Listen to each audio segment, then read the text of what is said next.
नमस्कार। बहुत देर से आप सब इंतजार कर रहे थे। अब हम लोग की क्लास लाइव हो चुकी है।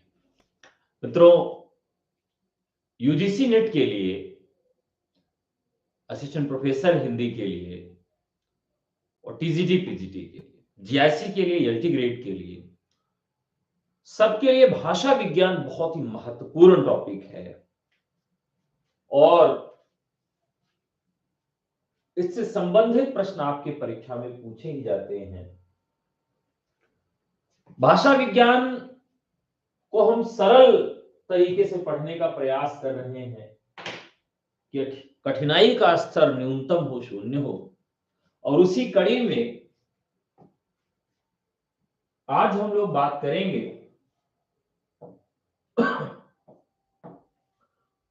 पाली की, और पाली के बाद हम बात करेंगे प्राकृत की, और प्राकृत के बाद बात करेंगे अपभ्रंश की।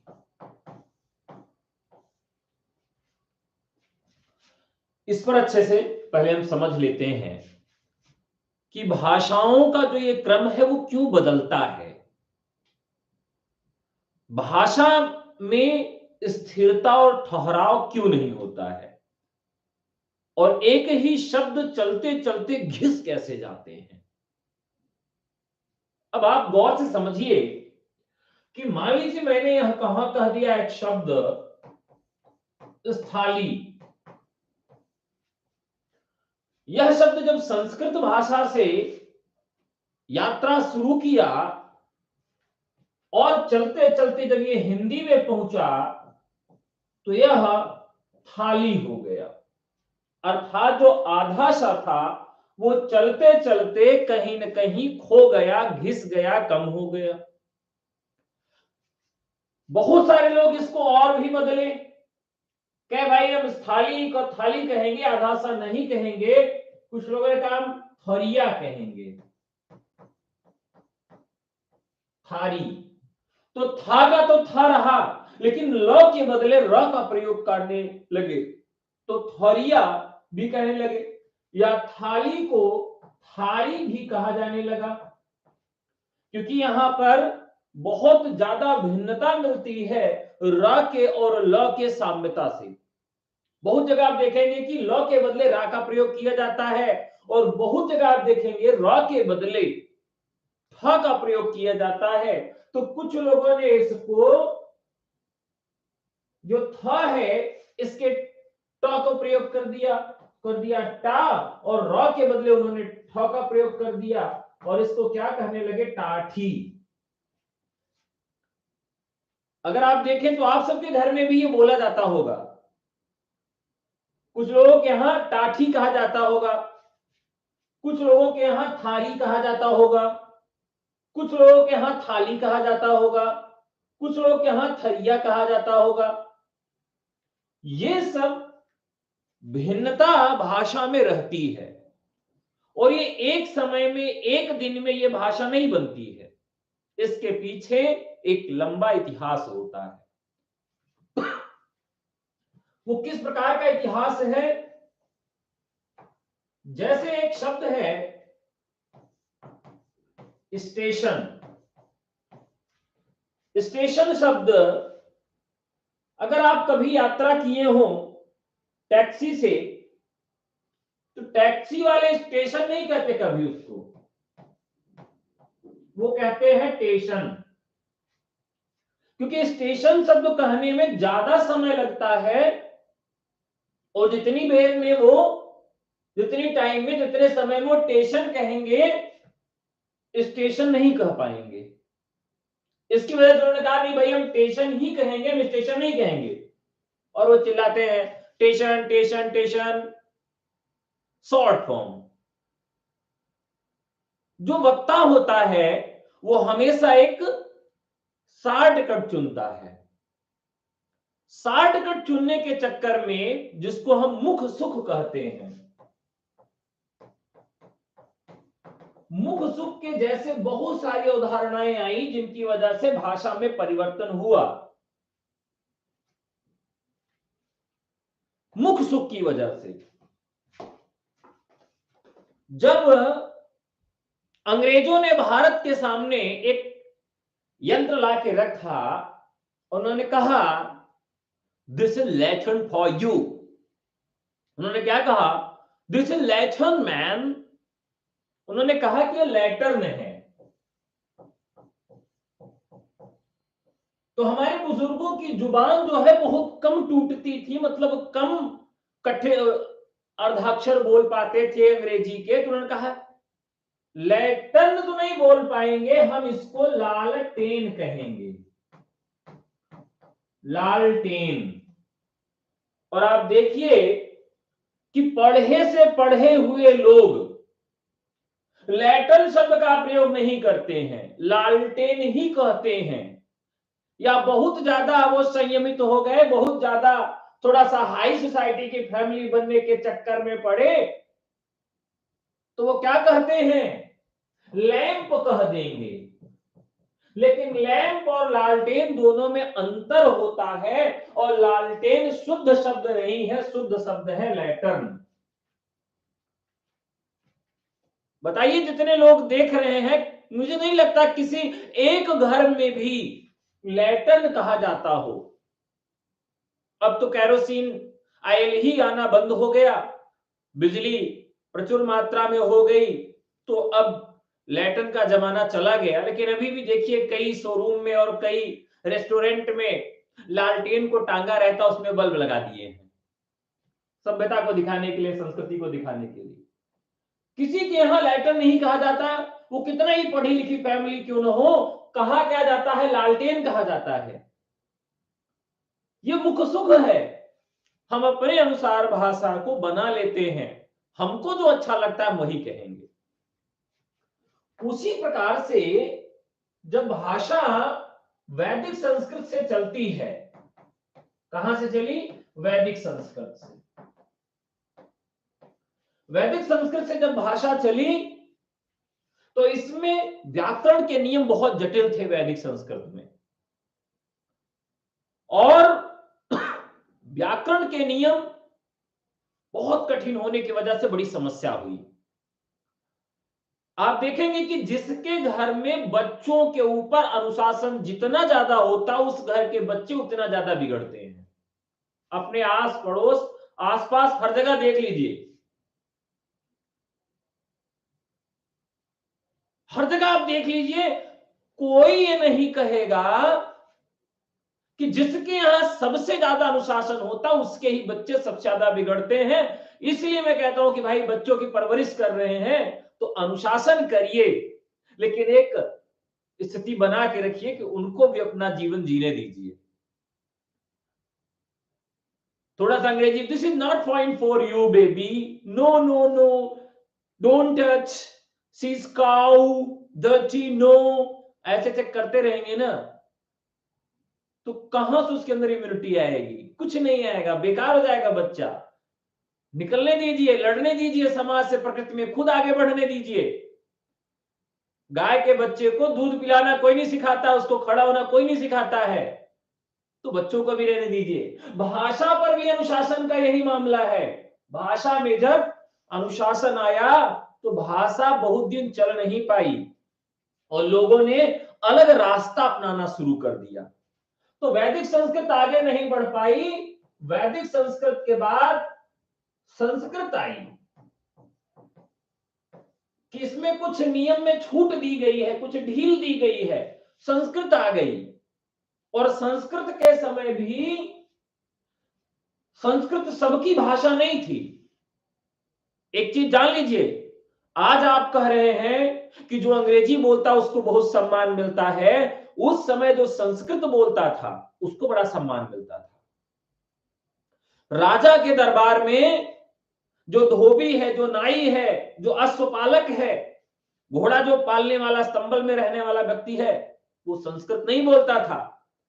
संस्कृत उच्च वर्ग के लोग बोलेंगे, जिससे लगेगा हाँ यार ये तो पढ़ा लिखा आदमी है। अब जाके आप फटाफट अंग्रेजी बोलने लगिए, भले मूर्ख रहिए, कुछ ना आता रहे। अब नागालैंड का व्यक्ति आकर बाहर यहां यूपी में भाषा बोलने लगे अंग्रेजी में, खटाखट खटाखट सारी चीज, सब कहेंगे यार बहुत पढ़ा लिखा, बहुत इंटेलिजेंट व्यक्ति है, लेकिन वो अनपढ़ है क्योंकि उसको मातृभाषा ही इंग्लिश है, उसने तो जन्म से अंग्रेजी सीख लिया। तो संस्कृत उस समय भी लोग बोलते थे, लेकिन जो नीचे के तबके के लोग थे वो संस्कृत नहीं बोलते थे, वो प्राकृत भाषा का प्रयोग करते थे। और प्राकृत का मतलब होता है उससे एक नीचे गिरी हुई, उससे एक नीची भाषा।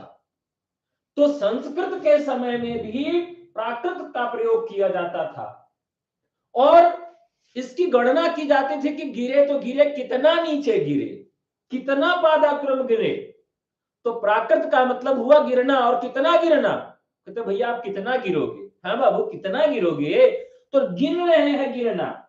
तो कैसे गिनते हैं, प्रथम प्राकृत, पहली बार गिरे, के बाबू और कितना गिरे, कहे दूसरी बार गिर रहे हैं, द्वितीय प्राकृत। तो इस प्रकार से कितना गिरे संस्कृत से उसको गिन रहे हैं, प्रथम प्राकृत, द्वितीय प्राकृत, और इसी का नामकरण होता चला गया। तो भाषाएं जो है, जो शब्द हैं, वो घिसते हुए चले।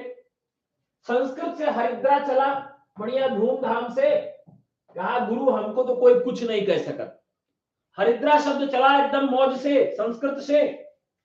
अब जब हिंदी पहुंचा तो केवल इसके पास शब्द क्या बचा, हल्दी बचा, छुच्छ हो गया, खत्म हो गया। हरिद्रा से लेके चला गाड़ी धड़ धड़ धड़ धड़, लेकिन कितना बचा, केवल हल्दी बचा, क्योंकि इसने इतने सारे समय को पार किया, छूट गया कुछ। इसी तरीके से दुग्ध शब्द है, तद्भव तत्सम का निर्माण इसी भाषा के आधार पर हुआ।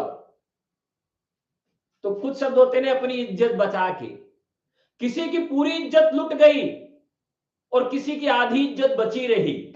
जिसकी पूरी इज्जत बट गई वो तद्भव हो गए, और जिसने आधी इज्जत अपनी बचा के रखी वो अर्ध तत्सम हो गए।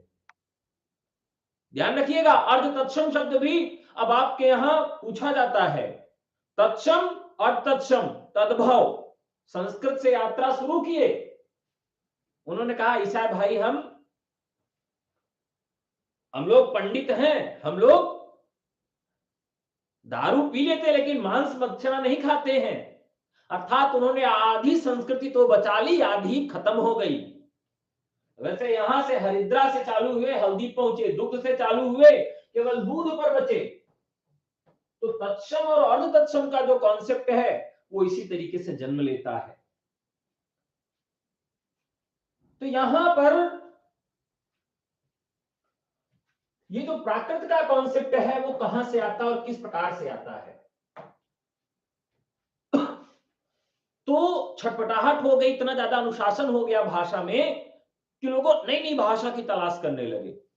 उसी समय महात्मा बुद्ध बैठे थे, उन्होंने कहा वाह गुरु बहुत अच्छा समय है लोगों से जुड़ने का। अब आपको चुनाव का प्रचार करना है यूपी में, तो अंग्रेजी भाषा में अगर चुनाव का प्रचार करेंगे तो वो टेको नहीं पाएंगे। अगर उन्हीं की भाषा में जाकर बात करेंगे, वोट मांगेंगे, का हो चाचा भैंस वैस लग गए, सब ठीक बा, हाँ हाँ कई लीटर दूध दे थे भैंस, इतना आपने कहा तो दादा एकदम मंत्रमुग्ध हो गए। कह रहे बच्चों 4 लीटर, उनको लगेगा आपस का व्यक्ति है, वोट की बात की, कहेगा ठीक है हम आप एक वोट देंगे। लेकिन उनसे अंग्रेजी भाषा में बात करेंगे तो आपसे जुड़ नहीं पाएंगे। महात्मा बुद्ध ने उस समय देखा कि लोक प्रचलित भाषा कौन सी है, उस भाषा में हम अपने धर्म का प्रचार प्रसार अच्छे से कर सकते हैं। और उसी समय उनको लगा कि जो पाली भाषा है, पाली भाषा जो है इसमें ही अच्छे से प्रचार प्रसार किया जा सकता है। इसलिए बौद्ध धर्म की जो भाषा बनी वो पाली भाषा बनी, क्योंकि उस समय आम जनता तक आसानी से हम जुड़ सकते हैं, आम जनता तक अपनी बात को आसानी से पहुंचा सकते थे। इसीलिए महात्मा बुद्ध ने होशियारी की और अपने सारी की सारी पुस्तकें, सारा का सारा धर्म का उपदेश वो सब किस भाषा में दे दिया, पाली भाषा में दे दिया। तो यहां पर तो जब हम पाली तो पढ़ चुके हैं, पाली भाषा एक ऐसी भाषा है जिसमें नए स्वर का जन्म हुआ, दो नए स्वर। मैंने बताया था कि भैया ए और ओ, यही दो स्वर है ना, दो नए स्वरों का इन्होंने जन्म कर दे दिया। ऐसा और ऐसा, यहां पर ये दो नए स्वर आ गए, मतलब जब इसमें ये वाला आधा कर देता ही, ये दो नए स्वर इसमें आ गए। ये सबसे बड़ा काम इन्होंने एक और किया कि कहा यार ऐसा है कि हम बीच वाला लिंग नहीं मानते हैं, तो एक वचन जो द्विवचन का कॉन्सेप्ट संस्कृत से चला रहा था वो यहीं पर आके समाप्त हो गया। अब एक वचन होगा और बहुवचन होगा, द्विवचन नहीं होगा। वो कहे तो लूला लंगड़ा शब्द है ना, हम नहीं मानते हैं। कहे कि ज्ञान विद्वान शब्द है, तो कहे विद्वान में जो लूला लंगड़ा है आप ये हलंत उलंत लगा दे रहे, हम नहीं मानेंगे इसको, हमको पूरा पूरा चाहिए, पूरा। कहे ठीक है भैया। तो इन्होंने कहा कि पाली में जो है ये नहीं लगाया जाएगा, बड़ा कठिन था ये।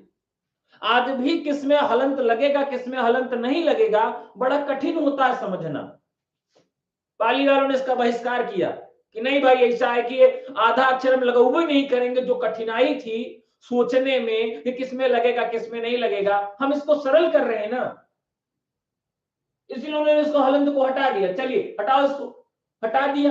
कहे हाँ आप सही हो गया, अब हमारी भाषा में कोई हलंत उलंत का प्रयोग ही नहीं किया जाएगा, एकदम से बढ़िया तगड़ी भाषा रहेगी, कॉन्सेप्ट एकदम क्लियर रहेगा। अब यहां पर जो प्राकृत है एक इसी से मिलती जुलती प्राकृत का जन्म होता है जिसको शिलालेखी प्राकृत कहा गया। शिलालेखी प्राकृत। कुछ राजा बहुत होशियार टाइप के थे उस समय, बहुत जानकार टाइप के थे। उनको लगा यार कि हम तो ऐसे ही मर जाएंगे, और हमने क्या किया अगली पीढ़ी जान भी नहीं पाएगी, क्या ऐसा कर दें, कागज में लिखवाएंगे तो कागज कुछ दिन बाद फट जाएगा, खत्म हो जाएगा, बड़ी समस्या है। उन्होंने कहा ऐसा है कि हम पत्थरों पर लिखवा देंगे। पत्थरों पर उन्होंने खुदवाया और खुदवा कर लिखवा दिया। और ये कब शुरू हुआ, बौद्ध का जब युग चल रहा था उसी समय के जो राजा थे उन्होंने पत्थरों पर लिखवा दिया। तो जो पत्थरों पर लिखी गई पाली थी उसको शिलालेखी प्राकृत कहा गया। ध्यान रखिएगा, क्या कहा गया उसको, शिलालेखी प्राकृत कहा गया। इसमें अशोक महान के जो शिलालेख हैं वो भी आ जाते हैं। तो अशोक के द्वारा जो भी शिलालेख लिखवाए गए वह भी कुछ इसमें लिखे गए हैं, और इसके कई नाम भी हैं शिलालेखी प्राकृत के। इसको अशोकन प्राकृत भी कहा जाता है। क्यों कहा जाता है, क्योंकि अशोक के द्वारा इस प्राकृत का प्रयोग किया गया, अशोकन प्राकृत। क्योंकि जो लाट प्राकृत भी इनको कहा जाता है, लाट प्राकृत, क्योंकि पत्थरों की लाट पर लिखवाया गया था इसलिए इसको लाट प्राकृत भी कहते हैं। जो पाली भाषा थी, देखिए जहां जहां कंफ्यूजन है आपको संस्कृत में बोलने में पढ़ने में, उन सब को पाली वालों ने काट के हटा दिया। जहां कंफ्यूजन उसको हटाओ। बड़ी समस्या होती है तीनों सा के उच्चारण में, तीनों सा को पढ़ने में, और सबसे ज्यादा आसान जो उच्चारण होता है वो दंत सा का होता है। तो पाली वाले ने कहा ऐसा है भैया, जहां कंफ्यूजन उसको हटाओ ना, काहे नहीं लेके टहल रहे हो। उन्होंने कहा कि पाली में इन दोनों सा का प्रयोग नहीं करेंगे, हम प्रयोग करेंगे तो केवल ई वाले सा का प्रयोग करेंगे। पाली वालों ने कहे अच्छा गुरु तब ठीक है। तो केवल पाली में इसका प्रयोग किया गया।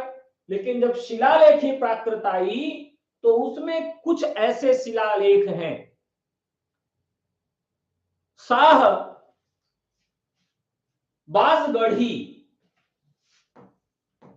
शाहबाजगढ़ी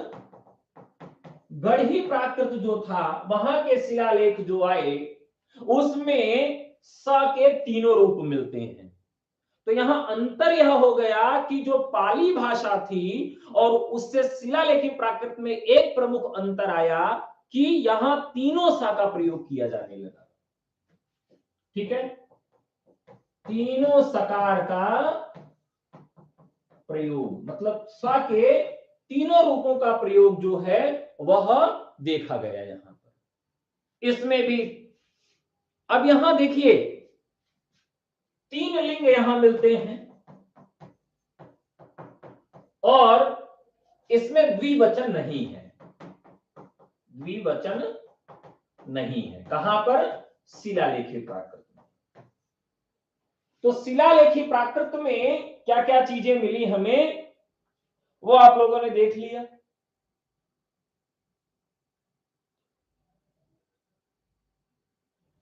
अब इसके बाद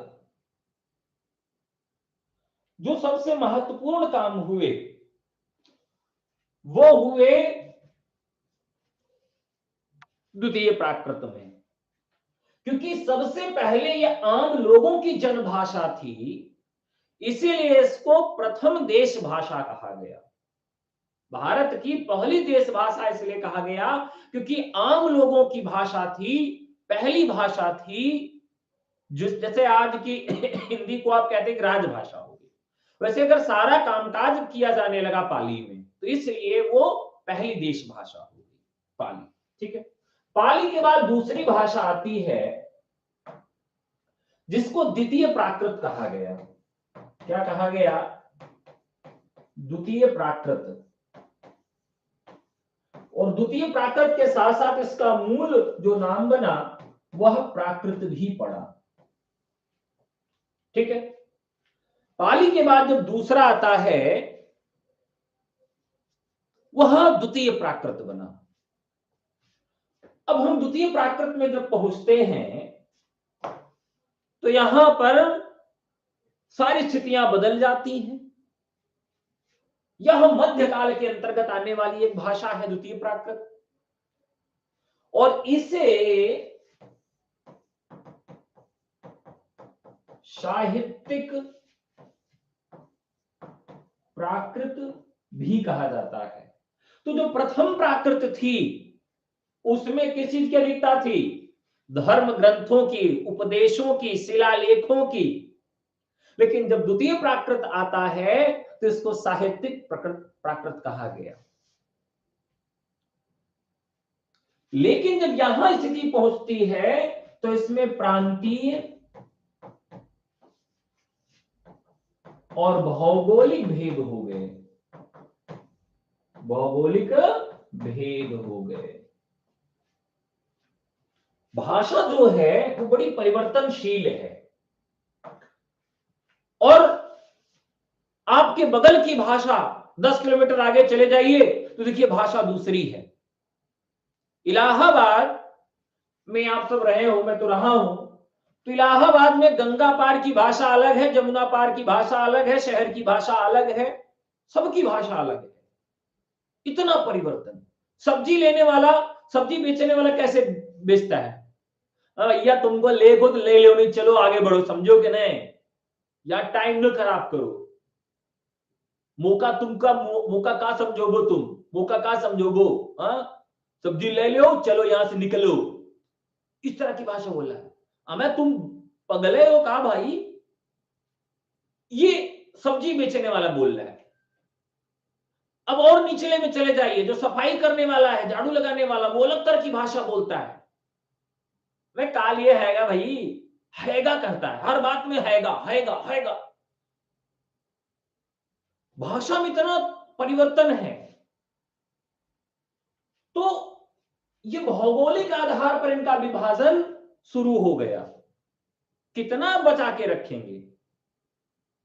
नहीं बच पाई, भाषा में विविधता आई और प्रांत के आधार पर और भौगोलिक आधार पर जब इसमें विविधता आई तो प्राकृत को भौगोलिक आधार पर बांटने का काम शुरू हो गया।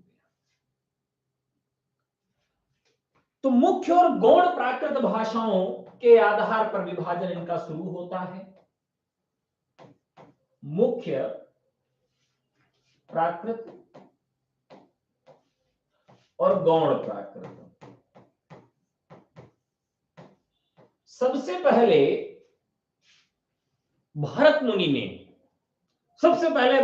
ने अपने नाट्यशास्त्र में 17वें अध्याय के 48वें श्लोक में कहा कि ये जो भाषाएं हैं प्राकृत की, उनका विभाजन मुख्य और गौण रूप में किया जाना चाहिए। ठीक है, तो उन्होंने कहा कि मागाध्यन्विजिता प्राच्या सूर्यन्यो मागधी बाह्यलीका दाक्षिणात्या च सप्त भाषा प्रकीर्तितः सबा राभीर चांडाल सचर द्रविणध्वजाः हीना वने चरणाम च विभाषा नाटके स्मृताः। यह बात नाट्यशास्त्र में भरत मुनि कहते हैं कि 7 मुख्य प्राकृत हैं और 7 गौण प्राकृत हैं। तो उन्होंने कुल मिलाकर 14 प्राकृतों के नाम गिनाए। तो यहां पर भरत मुनि से अगर हम देखेंगे तो प्राकृत के 7 भेद हो जाएंगे, 7 मुख्य भेद हो जाएंगे और 7 गौण भेद हो जाएंगे। ठीक है, 7 मुख्य भेद और 7 गौण भेद।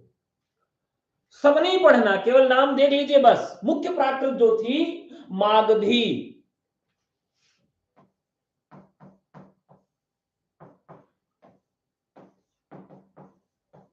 अवंतिजा, मागधी मतलब मगध, अवंती राज्य, प्राच्या,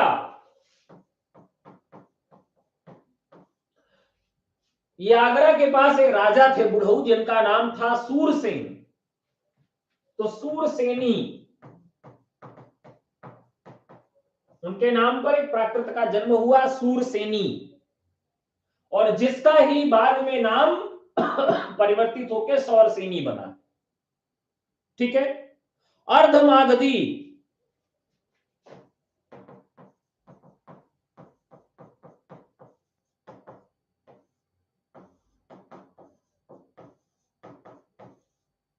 बाह्यलीक, बाहर जो बोली जा रही अलग जो है, दाक्षिणात्य,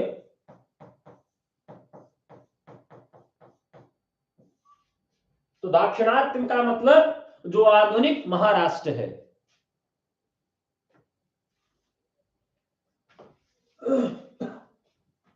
दाक्षिणात्य का मतलब जो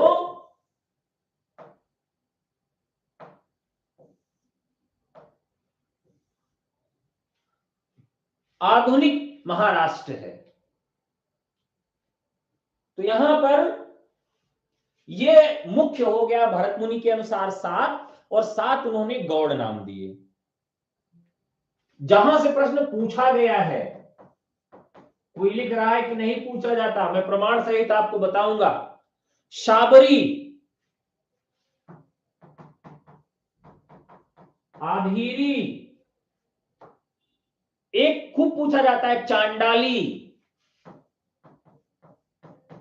भूत और पिचास वाला जो प्रश्न है कई बार पूछा गया है, चांडाली, सचरी, इसी के अंतर्गत द्रविड़ भाषाओं को उन्होंने लिया, जिसका नाम उन्होंने रखा द्राविड़ी। द्राविड़ी, वन में जो रहने वाले लोग हैं उन्होंने जिस भाषा का प्रयोग किया उसको वनेचरी कहा गया। और एक और इसमें आता है उद्वरजा,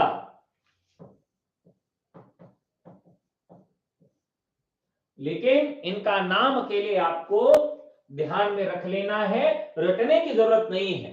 बस इतना ही याद रहे कि भरत मुनि ने 7 मुख्य प्राकृतें मानी हैं और 7 गौड़ प्राकृतें मानी हैं। ये आपको नंबर याद रहना चाहिए। ये नंबर आपसे पूछा जा सकता है कि भरत मुनि ने कितनी प्राकृतों को महत्व दिया है, तो 7 मुख्य माना और 7 गौड़ माना। ठीक है, अब यहां से देखिए किस कौन कौन पूछा जा चुका है। साबरी पूछी जा चुकी है और चांडाली पूछी जा चुकी है। इधर से देखिए मागधी पूछी जाती है, अर्धमागधी पूछी जाती है, दाक्षिणात्य पूछी जाती है और सूरसेनी पूछी जाती है।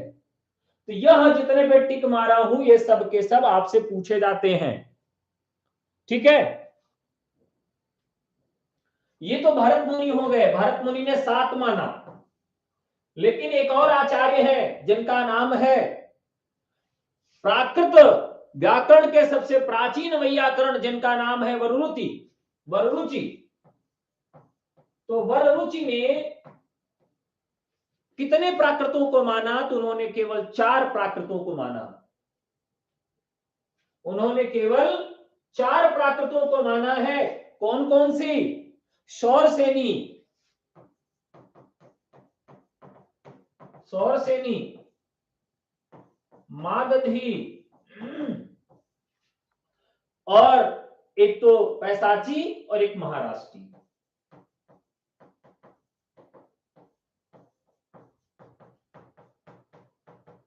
महाराष्ट्री, तो वररुचि ने केवल और केवल 4 माना।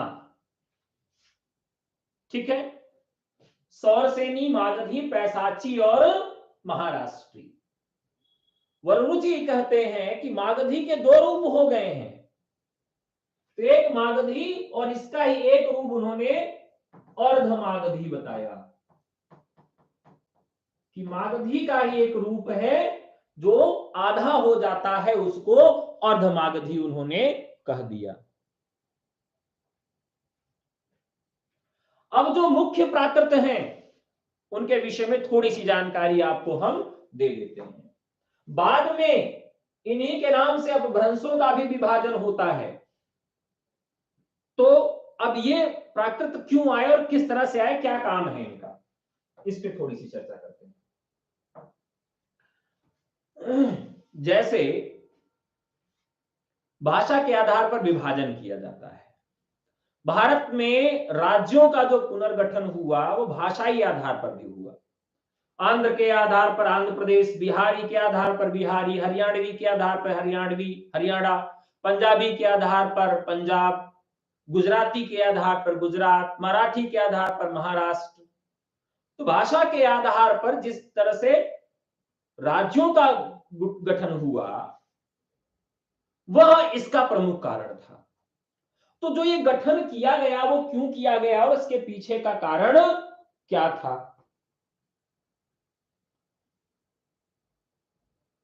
हाँ,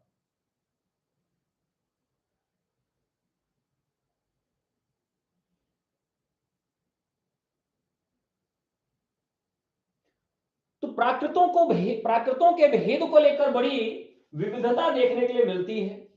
तो यहां पर जितने भी आचार्य हैं सबने अपने अपने तरीके से प्राकृतों को भेद, जो उनका भेद है उसको स्थापित करने का काम करने लगे। ठीक है,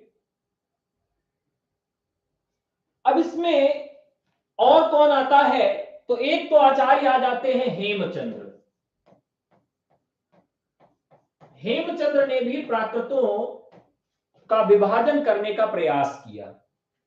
तो हेमचंद्र की प्राकृतें भी थोड़ी सी महत्वपूर्ण हैं। तो इन्होंने कितने भेद बताए हैं? 4 भेद बताए हैं कि 3 बताए? 3। तीनों ने बताया आरसी, चूलिका और अभ्रंश। आरसी, चूलिका और अपभ्रंश। तो हेमचंद्र ने 3 प्राकृत बताया, लेकिन इन प्राकृतों के जो दूसरे नाम है वो आपके लिए परीक्षा के दृष्टिकोण से ज्यादा महत्वपूर्ण है।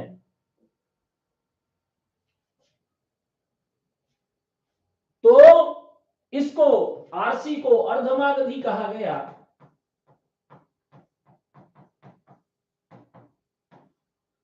चूलिका को पैसाची नाम भी दिया गया।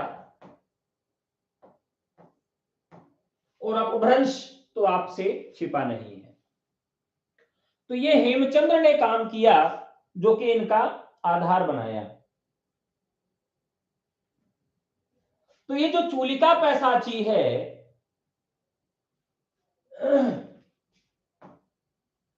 हेमचंद्र की, इसी को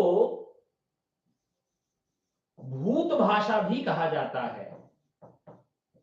क्या कहा जाता है? भूत भाषा। और भूत भाषा इसको किसने कहा है? आचार्य दंडी।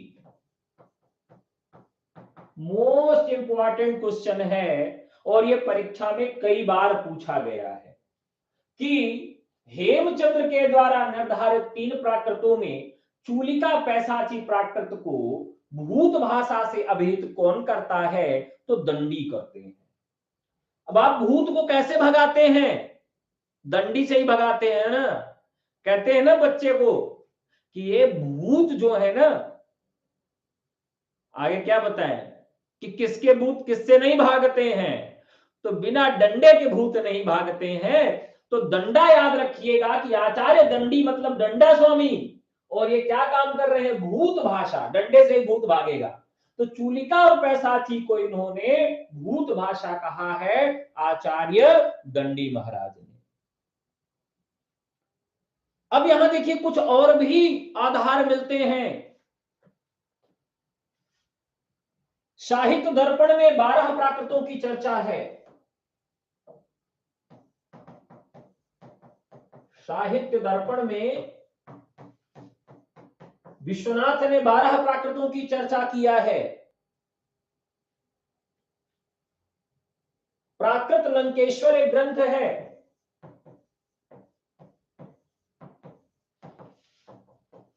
जिसमें 16 प्रकार की प्राकृतों की चर्चा मिलती है।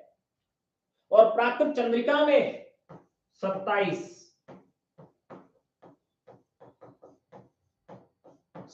प्रकार के मिलती हैं बस।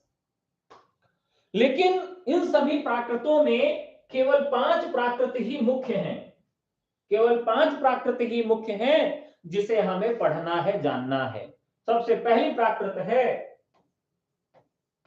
महाराष्ट्री प्राकृत, और इसको विदर्भ, महाराष्ट्र भी कहा जाता है। तो सबसे महत्वपूर्ण है महाराष्ट्रीय और विदर्भ। अब आप लोग समझ गए होंगे प्राकृत का मतलब क्या है, कि जिस समय जो प्राकृत जहां बोली जा रही थी उस क्षेत्र के आधार पर उसका नामकरण कर दिया गया। जैसे राज्यों का नामकरण भाषा के आधार पर हो गया, वैसे प्राकृतों का नामकरण वहां पर उस समय बोली जाने वाली प्राकृत के आधार पर हो गया ना। अब जैसे बच्चों का नाम भी इसी तरह से रख दिया जाता है। बच्चा चुनुन मुनुन करता रहता है तो उसका नाम चुनुन मुनुन रख दिए, चुन्नू रख दिए, मुन्नू रख दिए ना। हमारे यहां एक महिला का नाम है झगरैला,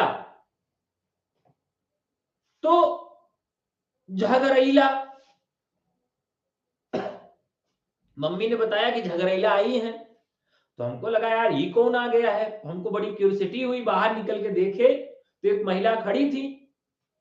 थोड़ा मुस्कुराहट आई, फिर हम पूछे नहीं, वो चली गई। तो मम्मी से पूछे इनका नाम क्या है? झगरैला रख दिए। तो कहे कि बेटियों लड़कियों का नाम तो रखा ही नहीं जाता था पहले, और उनकी उम्र लगभग 80-80 साल की करीब थी, काफी बूढ़ी महिला थी। तो बताई कि इनका भी नाम बिट्टी बिट्टी गांव में पुकारते थे। जब यहाँ शादी हुई तो ये लड़ाई बहुत करती थी, तो इनके पति ने इनको झगरैला झगरैला कहना चालू कर दिया। पूरे गांव ने झगरैला कहना चालू कर दिया। और फिर आधार कार्ड वोटर लिस्ट वाले आए, नाम पूछे, कहे इनका नाम क्या है, तो किसी को नाम ही नहीं मालूम था, तो वहां भी नाम झगरैला लिखा दिए। और झगरैला नाम फिर अब राज्य सरकार केंद्र सरकार के द्वारा रजिस्टर्ड हो गया, अब झगरैला हो गई। तो इस तरीके से तो जब आदमी का नाम रखा जा सकता है तो प्राकृत का नाम क्यों नहीं रखा जा सकता? तो महाराष्ट्र में, विदर्भ में जो बोला जाता था उसको महाराष्ट्रीय प्राकृत कहा जाने लगा। भारत में और किसी काम में कोई तेज हो न हो, लेकिन नाम रखने में बहुत तेज है। इतना तेज है भैया, हम कहीं नहीं सकते हैं। मतलब एक ही लड़के का 5-7 नाम होता है, और प्रेमिका हो जाए, विवाह हो जाए तो देखिए नाम की तो ढेर लग जाती है। वो खुद ही कंफ्यूज रहेगा कि कितना नाम है मेरा। 2-3-4 गर्लफ्रेंड बन गई, बॉयफ्रेंड बन गया तो 5-7-10-20 नाम हो गया। वो कंफ्यूज हो जाता है, कहता है, और फंस भी जाता है कई बार। वो दूसरी वाली का नाम ले लिया और फंस गया। तो जब ये नामकरण महाराष्ट्र में भी इस तरह से हुआ, महाराष्ट्र को अलग अलग नामों से लोगों ने कह दिया, नहीं कहा भाई एक मानते हैं, एक मान लेंगे, महाराष्ट्र को मान लेंगे, वही मुख्य है। तो जितने लोग आए वो अपना अपना नामकरण देके चले गए। समस्या होती चली गई हम लोगों के लिए जो बाद में पढ़ रहे हैं, लेकिन हम इसको स्थिर करेंगे, हम इनके चक्कर में नहीं फंसेंगे। तो महाराष्ट्रीय प्राकृत का जो मूल स्थान है वो कहां पर है? महाराष्ट्र में है। और महाराष्ट्र की ये प्रादेशिक बोली है। मनमोहन घोष कहते हैं कि महाराष्ट्र सौरसेनी की एक उत्तरकाली शाखा है। तो अगर हम काव्यादर्श की बात करें, काव्यादर्श में इसे श्रेष्ठ प्राकृत माना गया है।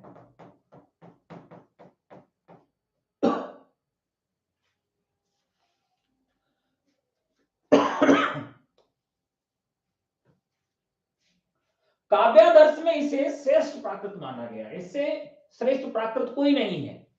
काव्यादर्श कार ने मान लिया कि यह सबसे श्रेष्ठ प्राकृत है। हरदेव बाहरी भी लिखते हैं 80% प्राकृत साहित्य महाराष्ट्री में लिखा गया है। प्राकृत साहित्य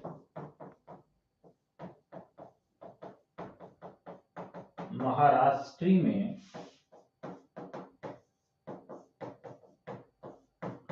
लिखा गया है।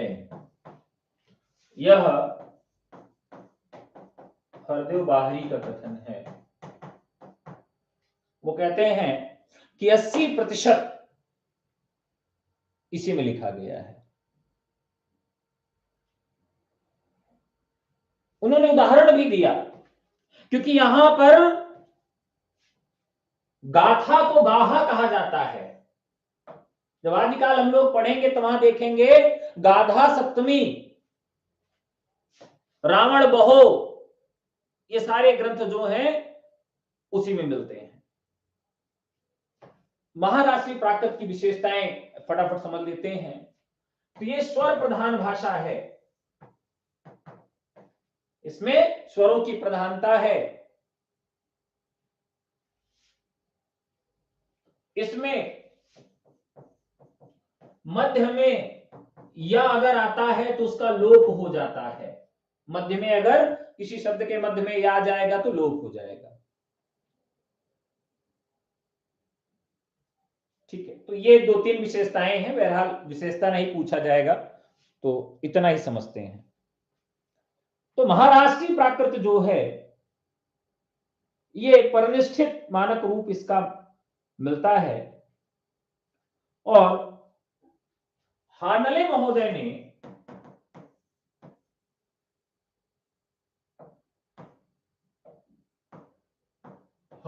इसको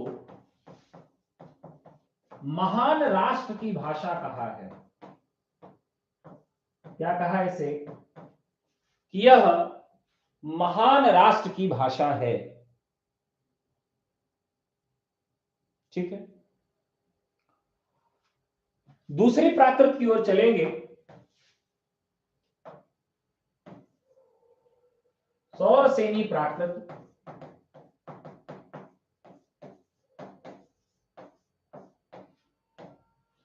सौरसेनी का मतलब क्या हुआ?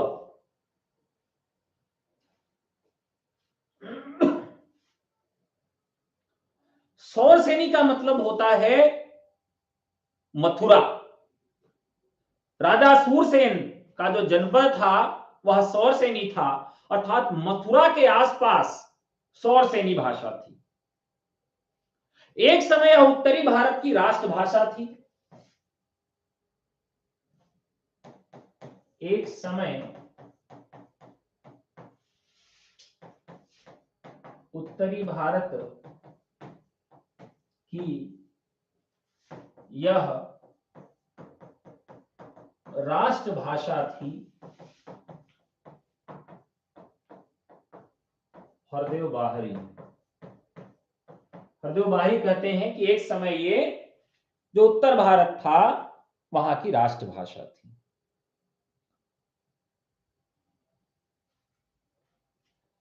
सौरसेनी से ही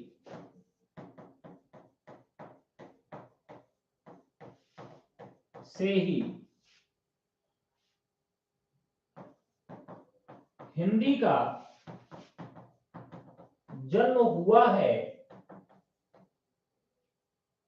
सौरसेनी से हिंदी का जन्म हुआ है। कपिल देव द्विवेदी।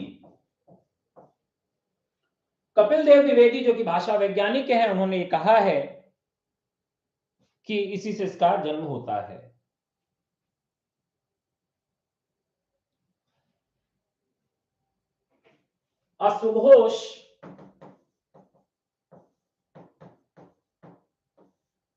असुघोष की रचनाएं,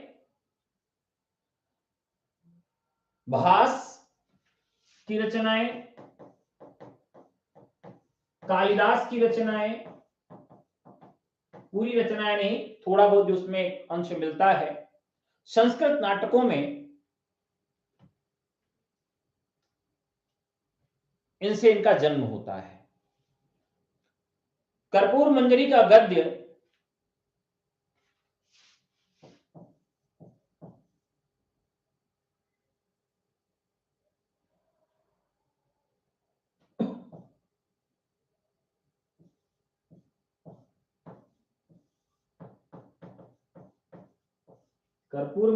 गद्य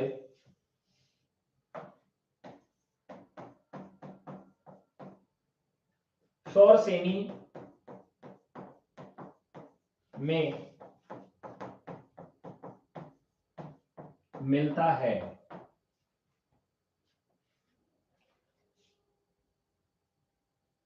ठीक है, तो सौरसेनी की यह बातें देखने के लिए मिलती हैं। सौरसेनी जो है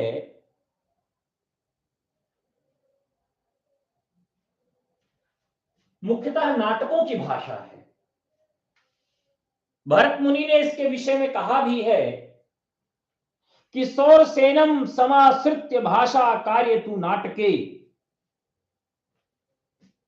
सौरसेनी नाटकों की भाषा है।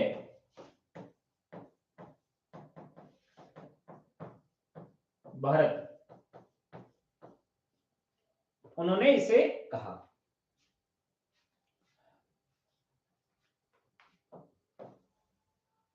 बहुत सारे लोग कहते हैं कि संस्कृत की उत्तराधिकारी अगर कोई भाषा है तो वो सौरसेनी प्राकृत है।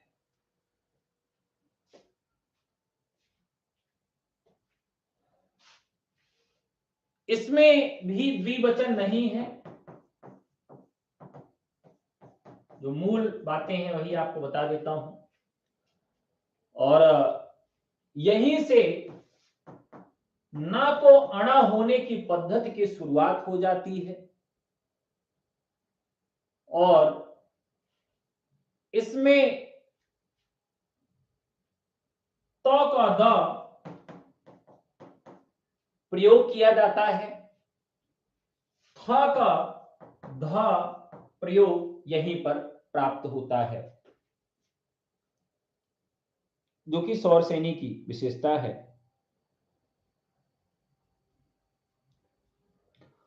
इसके बाद अगली भाषा, अगला प्राकृत जो है उसको हम मागधी प्राकृत के नाम से जानते हैं।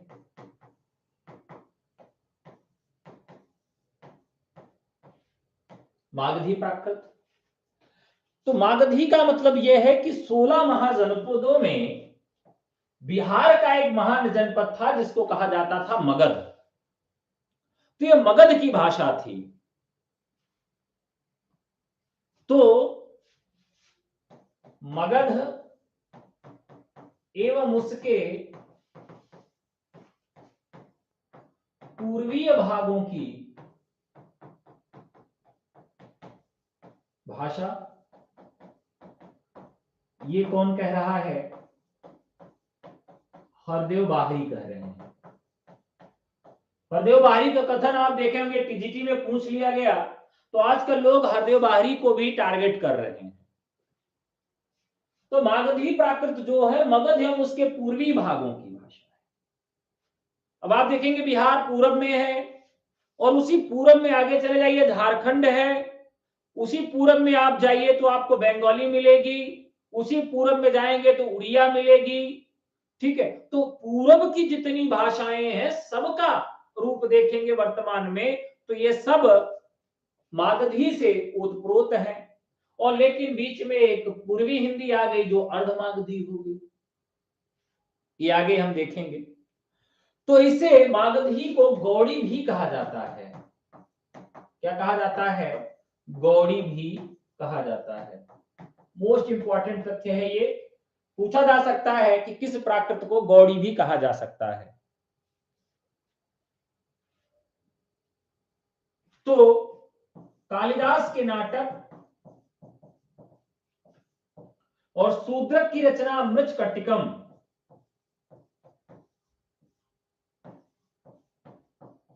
जो है वह बहुत कुछ अंश देखने के लिए मिलता है जो कि प्राकृत भाषा में था, सॉरी मागधी भाषा में था। पूर्वी की जितनी भी बोलियां हैं उनसे इनका जन्म होता है। और अब आप बिहारी भाषा को इसमें रख लीजिए तो एकदम जगह बैठ जाएगी। र की जगह पर ल का प्रयोग किया जाता है। तीनों शकार की जगह पर केवल तालव्य श का प्रयोग किया जाता है। ये अंतर देखने के लिए मिलता है। जहां पर विसर्ग रहेगा, विसर्ग के स्थान पर ए का प्रयोग देखने के लिए मिलता है।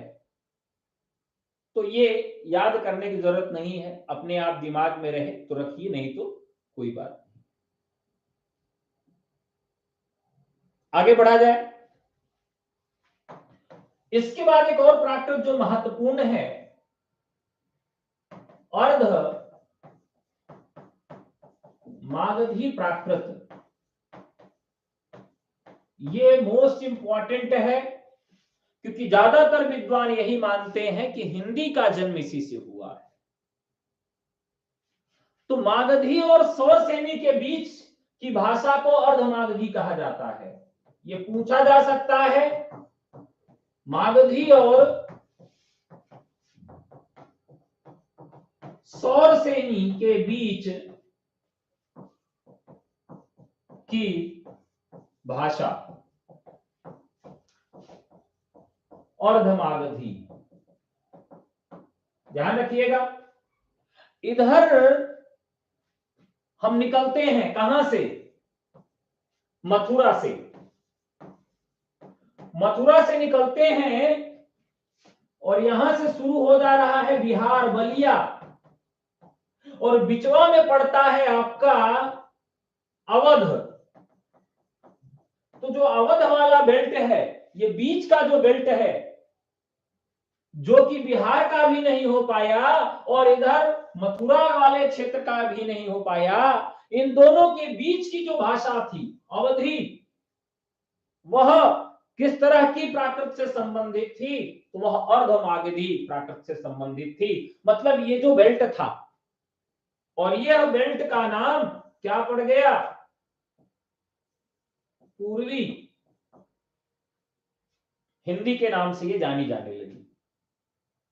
तो जो बिहारी भी नहीं हो सकी, जो सौरसेनी भी नहीं हो सकी, मागधी भी नहीं हो सकी, वह यह थी अर्धमागधी।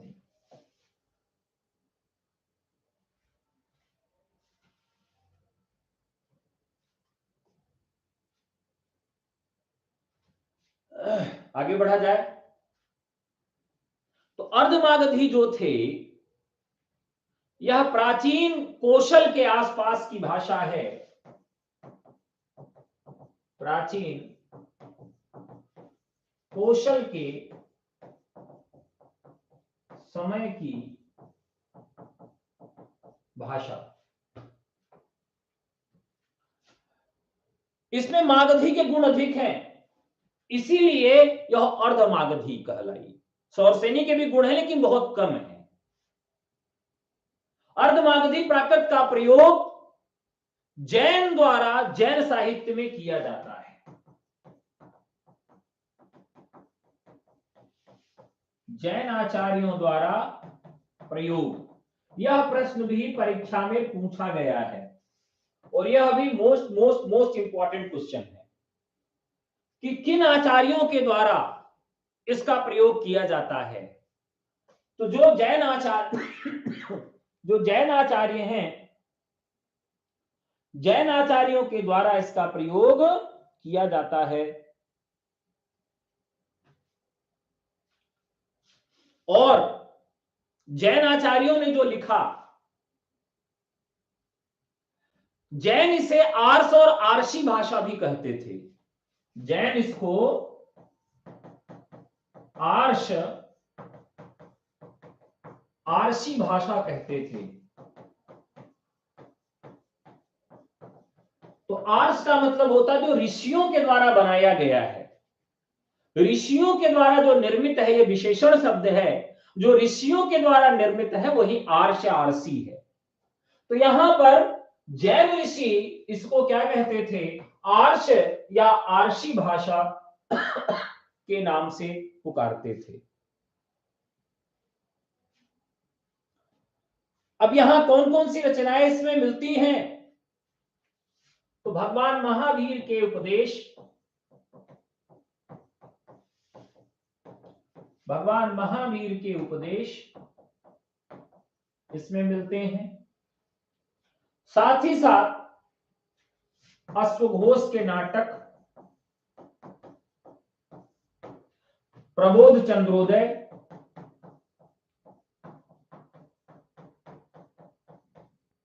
प्रबोध चंद्रोदय भी इसी में मिलता है।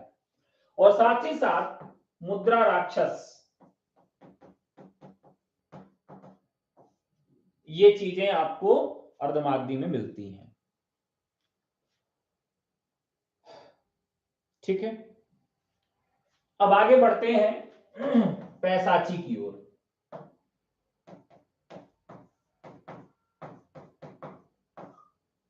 पैसाची, पैसाची मोस्ट इंपॉर्टेंट है। अगर आप देखेंगे तो पैसाची खूब पूछी गई है। महाभारत में इसको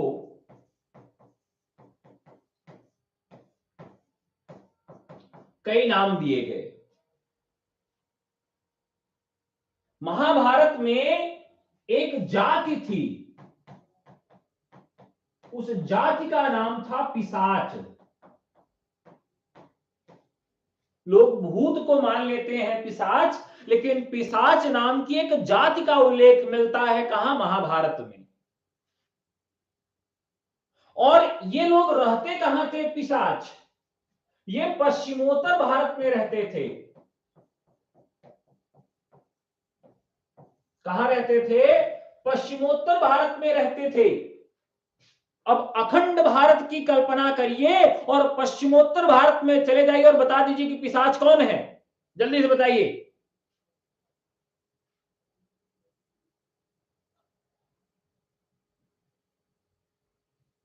बताइए फटाफट, अखंड भारत की कल्पना करिए और बताइए कि पिशाच कौन है। तो पश्चिमोत्तर भारत में जैसे ही हम जाएंगे खंड भारत में, तो पिशाच जातियां कौन सी थी? अफगानिस्तान की थी। तो महाभारत के समय में अफगानिस्तान में जो जातियां रहती थीं, उनको पिशाच कहा जाता था, पिशाच कहा जाता था।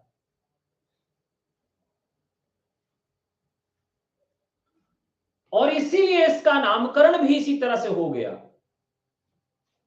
इसीलिए इसका नामकरण भी इसी तरीके से कर दिया गया। इसको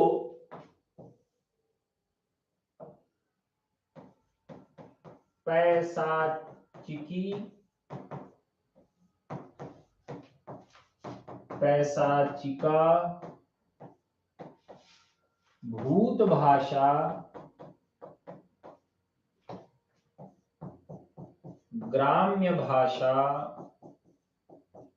कहा गया।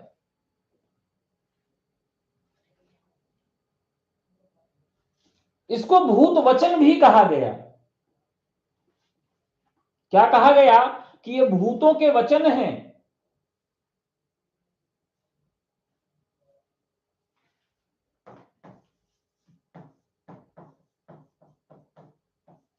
भूत वचन भी कहा गया।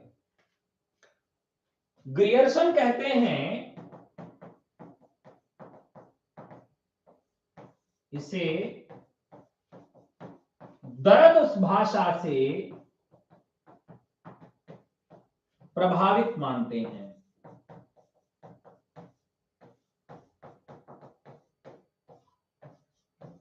तो जो पर्वत प्रदेशों की भाषा है वह दर्द थी और वो मानते हैं कि ये किससे प्रभावित है?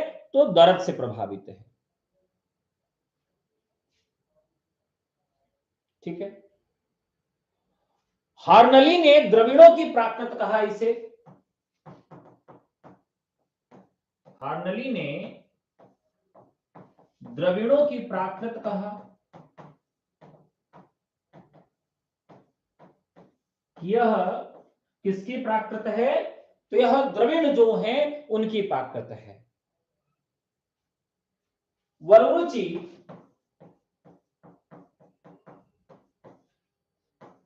इसे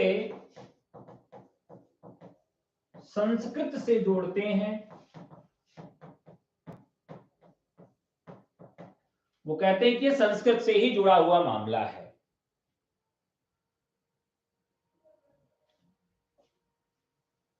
अब पैसाची में कौन कौन सी रचनाएं लिखी गई हैं, ये बहुत महत्वपूर्ण प्रश्न है। बृहत कथा,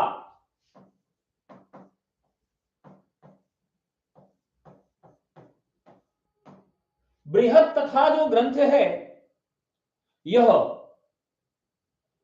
कुमारपाल चरित,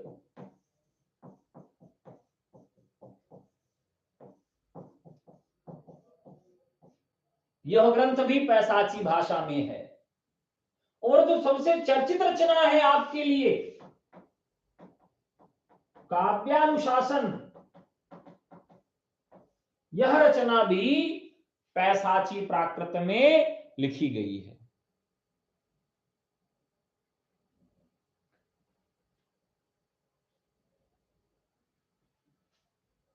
लक्ष्मीधर जो है खटभाषा चंद्रिका में लिखते हैं,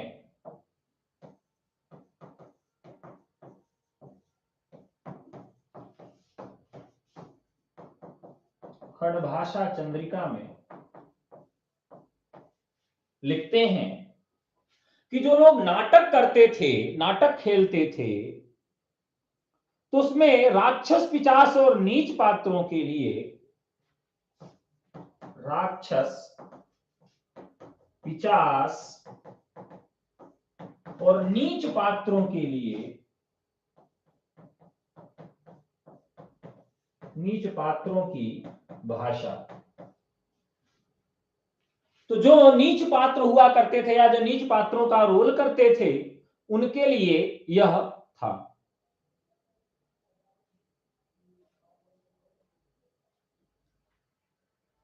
ठीक है। मार्कंडेय ने 3 तरह की प्राकृतों से जोड़ते हुए 3 तरह के पिचासों 85 का वर्णन किया है, जो उतना महत्वपूर्ण नहीं है। संस्कृत से इसकी बहुत निकटता थी पैसाची की, और एक खास बात है पिचासी की कि इसमें एक ही पंचम वर्ण का प्रयोग किया जाता है। पंचम वर्ण केवल न का प्रयोग, बाकी किसी भी पंचम वर्ण का प्रयोग पैसाची भाषा में देखने के लिए नहीं मिलता है। ठीक है,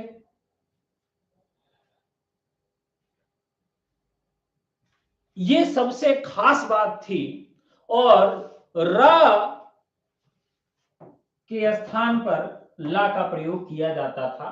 तो ये पैसाची में 2 तथ्य महत्वपूर्ण है भाषा के स्तर पर, जो आप इसको याद कर सकते हैं। ठीक है, तो ये हो गई आपकी पैसाची भाषा।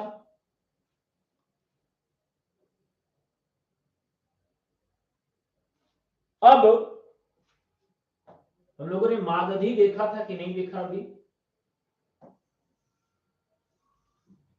बता दीजिए, मागधी देखा है कि नहीं देखा? मुझे याद नहीं आ रहा है। पैसाची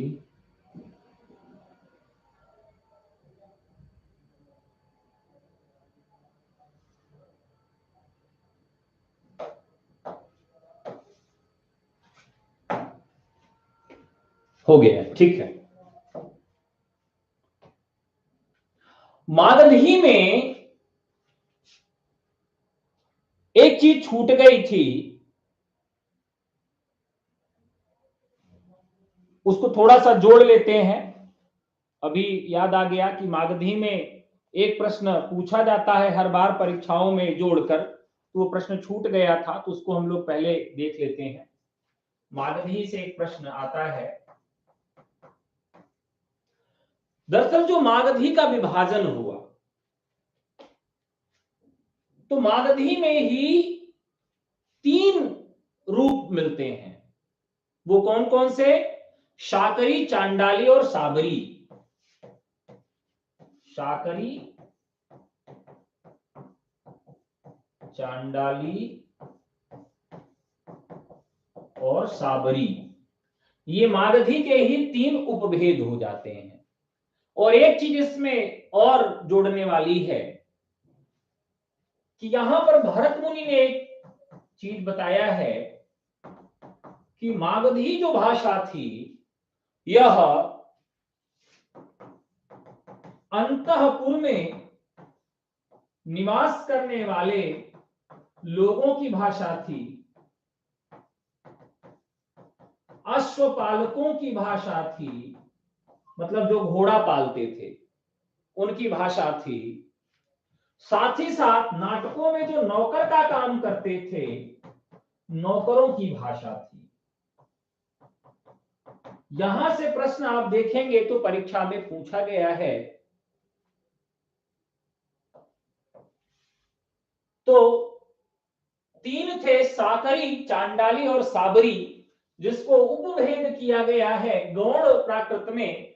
लेकिन ये कथन मोस्ट इंपॉर्टेंट है, ये कई बार पूछा गया है कि अंतःपुर के निवासियों की भाषा कौन सी है, अश्वपालकों की भाषा कौन सी है, नौकरों की भाषा कौन सी है। जैसे आज आप सब फिल्म देखते हैं ना, तो उसमें एक ही भाषा सबकी नहीं होती। अब शादी में दूल्हा जो है वो भी बढ़िया सज धज के जाए और मोर और लगा के जाए, और उसी के साथ साथ जो उसके बाराती उसके दोस्त हैं वो भी दूल्हे के जैसे ही सज के मोर और लगा के जाएं, तो कंफ्यूजन हो जाएगा ना कि दुल्हवा कौन है। होगा कि नहीं होगा? वैसे नाटकों में बड़ी दिक्कत होती थी। अब पता लगा जो नाटक है उसमें सब्जी बेचने वाला एकदम फ्लुएंट इंग्लिश बोल रहा है, टाई वाई लगा के बैठा है, सब्जी बेच रहा है, और जो नायक है वो एकदम गांव की भाषा बोल रहा है। तो आपको लगेगा यार कैसा क्रम है। तो जिस स्टैंडर्ड का व्यक्ति है उसी तरह की भाषा भी होनी चाहिए। तो नाटकों में इस तरह ध्यान दिया गया कि मागधी प्राकृत का प्रयोग कहां किया जाएगा? जो अंतःपुर में रहने वाले लोग हैं, रानी के आसपास रहने वाले लोग हैं, अब पता लगा रानी के आसपास रहने वाले बहुत उच्च भाषा वाले लोग रख दिए जाएं, जो एकदम तगड़ी संस्कृत बोलते हो, तो पता लगा रानी को प्यार हो जाए और राजा उधर देख रहे हैं और उधर वो लेके फरार हो जाए रानी को।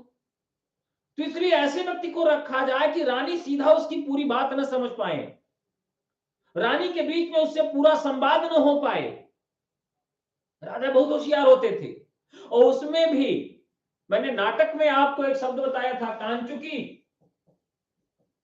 कांचुकी रखे जाते थे, जो एकदम वृद्ध व्यक्ति हो जाता था, एकदम बूढ़ा है, डंडा लेके चल रहा है, खांस रहा है, रानियों के साथ हंसी मजाक कर रहा है, लेकिन भाषा उसकी रानी पूरा नहीं समझ पाती है।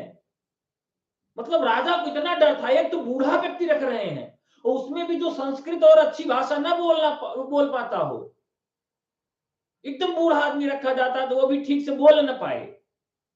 अरे भैया बूढ़े से क्या खतरा, कि आपने पहले ही बुढ़वा को रख दिया है, दूसरे देख रहे कि ठीक से बोलना भी नहीं जानता हो, मागधी प्राकृत बोलता हो, इतना खतरा होता था राजा। अब यही राजा जब मुगल काल में आए तो मुगल काल में भी खतरा टला नहीं रानियों के ऊपर से। जो वहां पर रखे जाते थे मलिक कपूर टाइप के ट्रांसजेंडर रखे जाते थे, जो रानियों से जाके ताली बजा बजा के हाय हाय करते थे, एकदम कि रानियां भी अगर इंटरेस्ट जागे सोचे रे यार ये किस काम का बंदा है। समस्या इसलिए थी कि एक राजा की पता लगा 100 रानी है। अब 100 रानी है तो पता नहीं एक रानी का नंबर कितने दिन में आएगा, कुछ मालूम ही नहीं है। 1 साल बाद 2 साल बाद रानी का नंबर आ रहा है कि राजा अब हमसे मिलने आएंगे।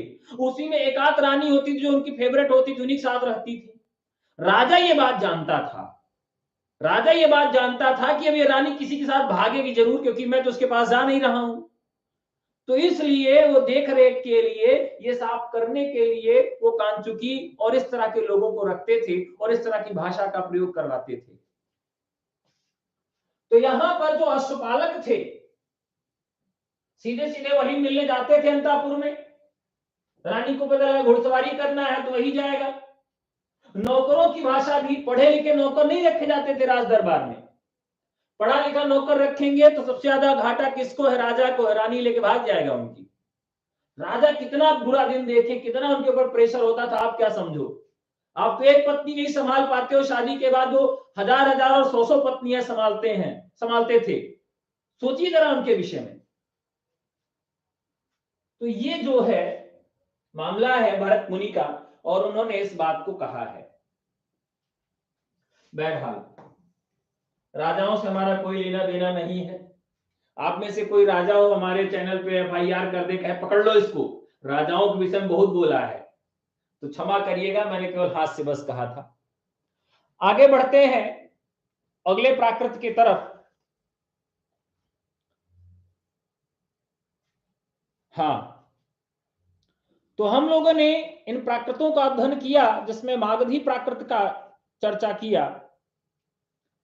मागधी प्राकृत में चर्चा करते समय कुछ और बातें आपको बता दें। भरत मुनि ने जिन बातों की तरफ इशारा किया है, तो भरत मुनि कहते हैं कि कालिदास के जो नाटक हैं, उन कालिदास के नाटकों में शूद्रक के मृच्छकटिकम में मागधी का प्रयोग मिलता है।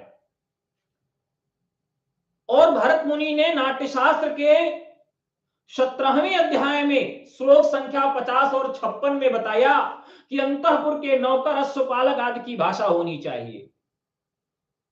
मार्कंडे कहते हैं कि भिक्षु, क्षणपक और राक्षस और चेट मागधी बोलते थे। मार्कंडे की बात भी लिख लें भैया, पता लगा मार्कंडे नाराज हो जाए, हमारी बातें ने बताएं बच्चों को।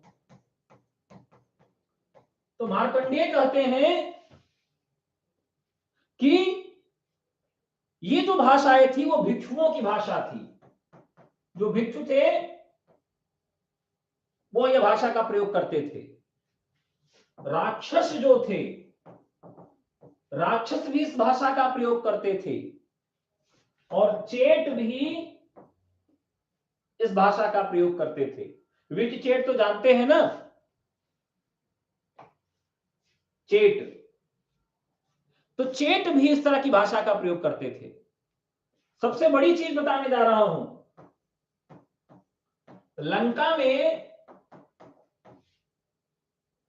लंका में इसको क्या कहते हैं, पाली को मागधी कहते हैं।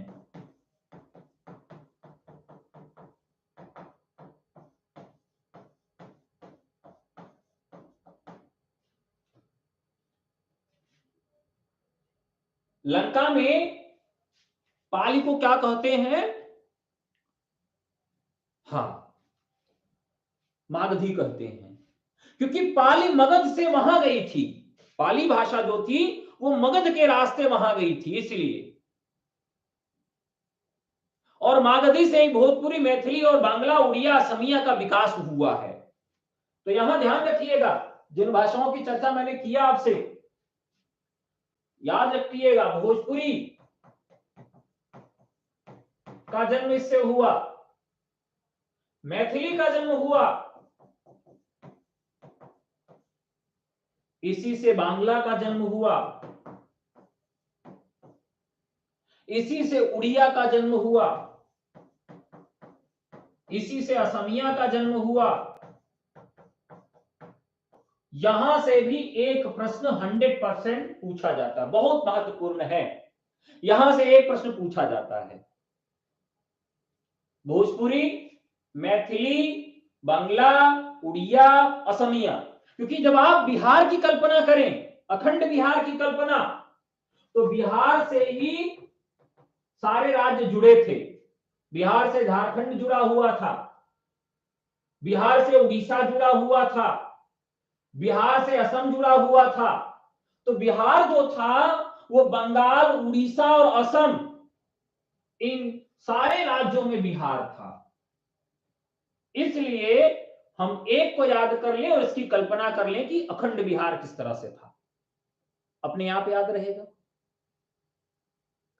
ठीक है, तो यह बहुत खास बात मैंने आपको बताई मागधी को लेकर, कि लंका में इसको क्या कहा जाता है।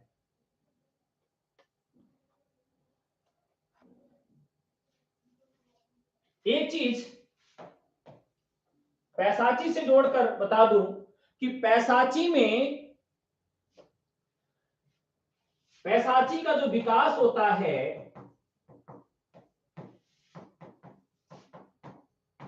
वह लहंदा में हो जाता है। एक नई भाषा आप लोग देखेंगे, लहंदा। तो कुछ लोग मानते हैं कि पैसाची का ही जो विकास होता है वो लहंदा में हो जाता है। ठीक है, तो ये हम लोगों ने लगभग ये जो मुख्य प्राकृत थे उसकी चर्चा हम लोगों ने कर दिया। तो अर्धमागधी हो गया, मागधी हो गया, सौरसेनी हो गया, पैसाची प्राकृत हो गया।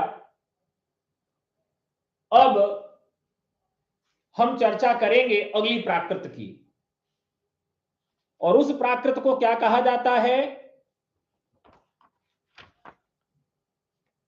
अपभ्रंश कहा जाता है।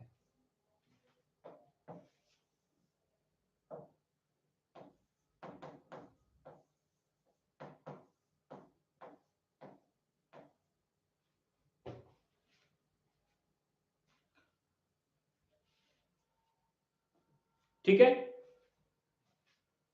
अपभ्रंश। अपभ्रंश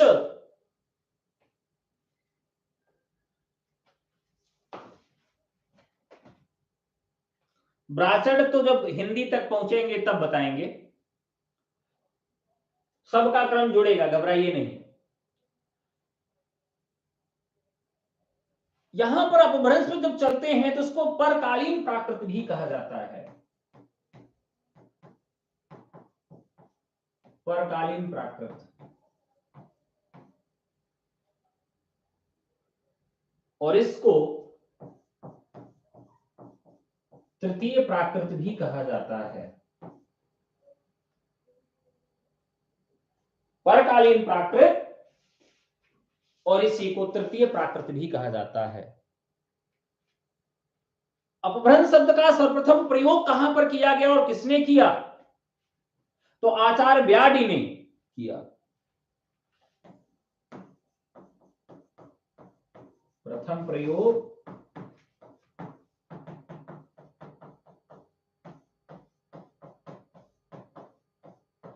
आचार्य ब्याडी ने किया, सबसे पहला प्रयोग किया। और ब्याडी के बाद पतंजलि ने इसका दूसरा प्रयोग किया। तो प्रथम प्रयोक्ता ब्याडी है और द्वितीय प्रयोक्ता कौन है? पतंजलि हैं, जिन्होंने इसका प्रयोग किया।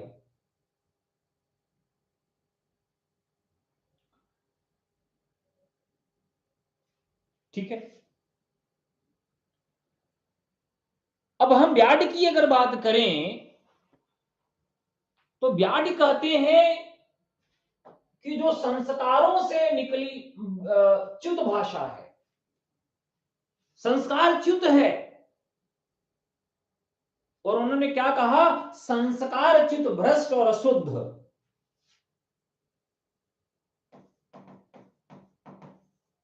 संस्कार च्युत, जो संस्कारों से अलग हो चुकी है, भ्रष्ट हो चुकी है, कुछ नहीं बचा, भ्रष्ट, अशुद्ध शब्दों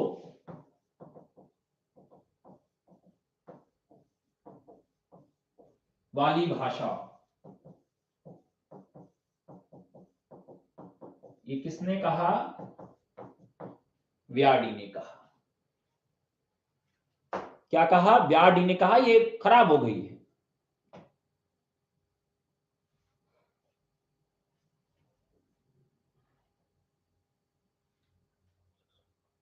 लक्ष्य श्लोकात्मक संग्रह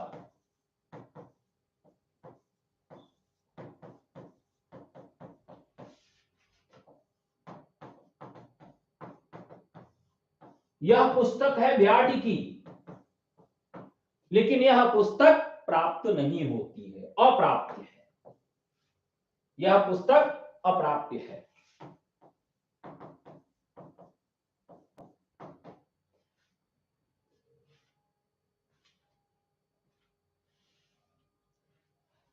अब ये पुस्तक अगर प्राप्त नहीं है तो पहला प्रयोग किसने किया, क्या मानेंगे? सेकंड पे आ जाएंगे। जब हम सेकंड पे आ जाएंगे तो महाभाष्य पर बात करेंगे, क्योंकि महाभाष्य ग्रंथ जो है हमको प्राप्त हुआ है। तो महाभाष्य में प्रथम प्रामाणिक प्रयोग इसका मिलता है। ब्याडी ने चर्चा किया, लेकिन ब्याडी का ग्रंथ प्राप्त नहीं होता, इसलिए प्रामाणिक यहीं पर मिलता है।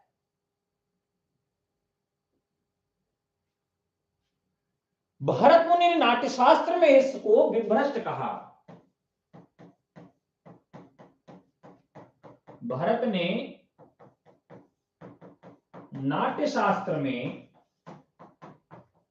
इसे विभ्रष्ट कहा।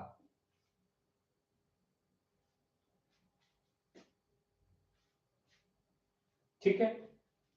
और यहां एक तथ्य और पूछा जाता है कि अपभ्रंश का नाम पहले पहल कहां प्राप्त होता है? तो बलभी राजा धारसेन द्वितीय, बलभी राजा धारसेन द्वितीय के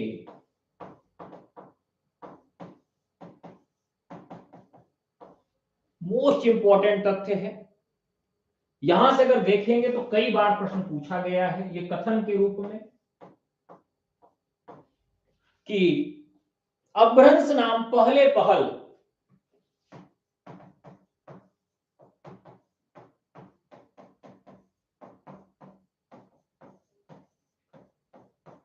अपभ्रंश नाम पहले पहल बलभी राजा धारसेन द्वितीय धारसेन द्वितीय के शिलालेख में मिलता है।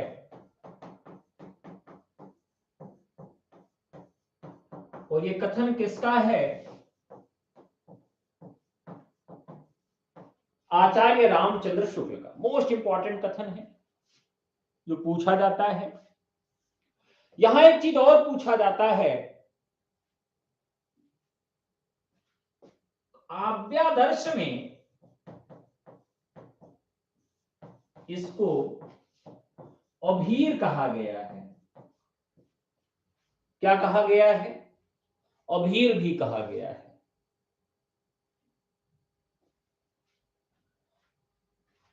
काव्यादर्श में इसको अभीर भी कहा गया है और इसके कई नाम मिलते हैं विद्वानों के द्वारा। वो सारे नाम भी हमको जानने जरूरी हैं। अभीर, विभ्रष्ट,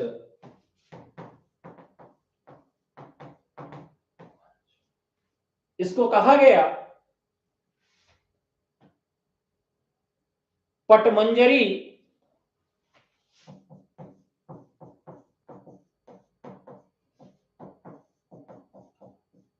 अवहत,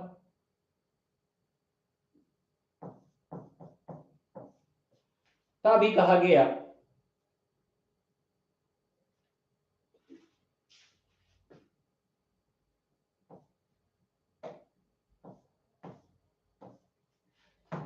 और इसका जो सबसे चर्चित नाम है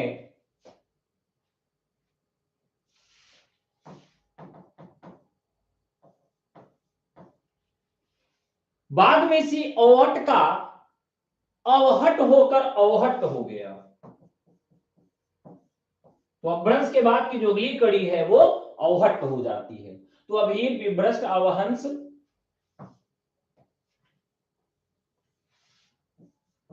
आदि नाम इसके मिलते हैं। तो इसको कहा जाता है, यह जो अपभ्रंश भाषा है ये प्राचीन मध्य और आधुनिक भाषा के बीच की कड़ी है। अपभ्रंश भाषा का क्रम देखें तो दंडी के बाद और किन आचार्यों ने किस प्रकार से इसका प्रयोग किया, यहां से प्रश्न पूछा गया है कि इसका प्रथम प्रयोग कब होता है अपभ्रंश का। तो अपभ्रंश का प्रथम प्रयोग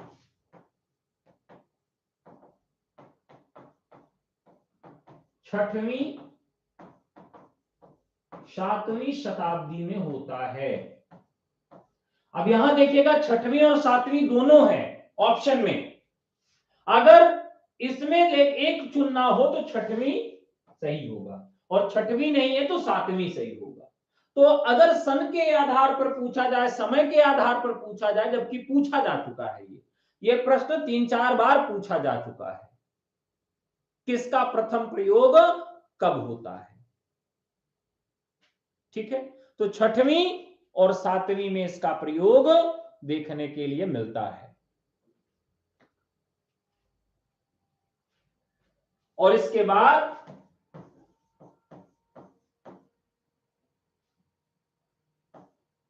भर्तृहरि और भामह ने भी इसका प्रयोग किया है। तो सबसे पहले अगर हम देखें तो व्याडी आते हैं, फिर भर्तृहरि, भामह, दंडी इत्यादि अपने कालक्रम में आते हैं जिनके द्वारा इसका प्रयोग किया गया है।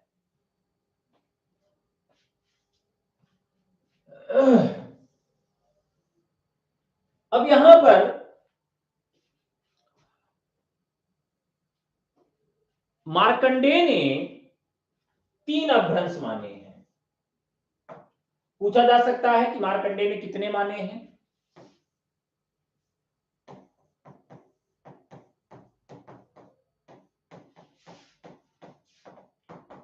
3 अपभ्रंश माने। कौन कौन से माने? नागर, उपनागर और ब्राचड़। नागर, उपनागर और ब्राचड़। ये मोस्ट इंपॉर्टेंट है। मार्कंडेय ने कितने अपभ्रंश माने हैं? तो मार्कंडेय ने 3 अपभ्रंश माने हैं। और किस ग्रंथ में माने हैं? तो प्राकृत सर्वस्व ग्रंथ में। अपने ग्रंथ प्राकृत सर्वस्व में उन्होंने 3 माना, नागर, उपनागर और ब्राचड़। नागर जो थी उनके अनुसार यह गुजरात की भाषा थी। ब्राचड़ जो थी वह सिंध की थी। और जो उपनागर थी यह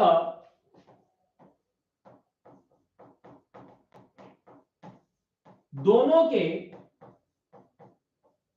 मध्य की। तो नागर गुजरात की, उपनागर दोनों के मध्य की, और ब्राचड़ जो थी वो सिंध की थी। याद रखिएगा, मोस्ट इंपॉर्टेंट प्रश्न यहां से बन सकता है। कुछ लोग मानते हैं कि जो प्राचीन 5 प्राकृतें थीं उनसे ही 5 अपभ्रंशों का विकास हुआ और इनसे ही आधुनिक भारतीय आर्य भाषाओं का जन्म हुआ, विकास हुआ। यहां से जो प्रश्न पूछा जाएगा वो लिख लीजिएगा, जो कई बार पूछा गया है। प्राचीन, प्राकृत और वर्तमान भारतीय भाषाओं को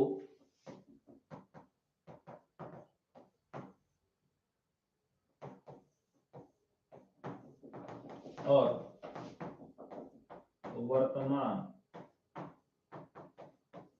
भारतीय भाषाओं को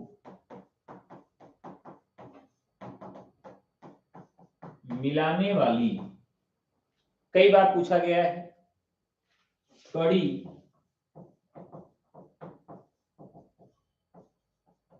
अपभ्रंश भाषाएं हैं। बहुत ही महत्वपूर्ण कथन है। तो दोनों के बीच की मध्य कड़ी है ये,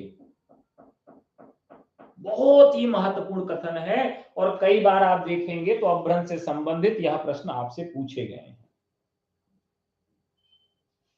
दोनों के बीच की कड़ी, ठीक है। अब यहां पर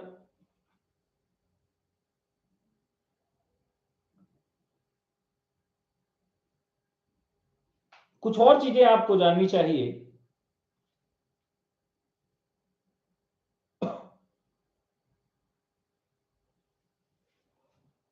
यहां एक चीज आप लिख लेंगे, प्राचीन मुख्य 5 प्राकृतों से 5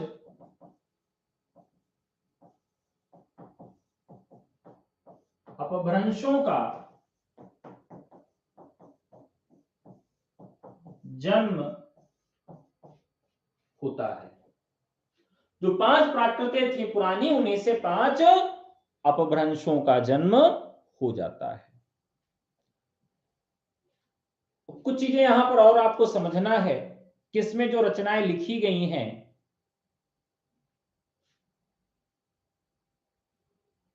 रविशेणाचार्य का पौंचर्यम,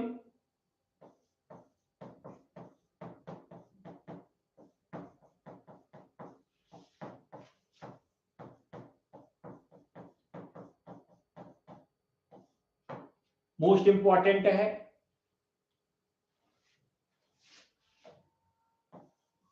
पौंचर्यम ऊ मिलता है, पौंचर्यम, ठीक है। तो यह किस भाषा में मिलता है? तो यह अपभ्रंश में मिलता है। पुष्पदंत का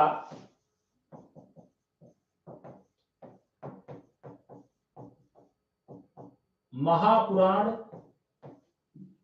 भी अपभ्रंश भाषा में मिलता है। जसहर चर्यु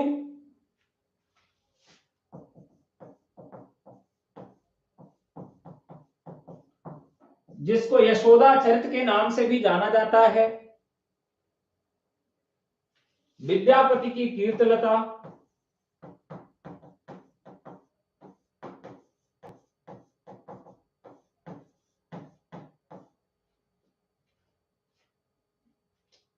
अब्दुल रहमान का संदेश रासक,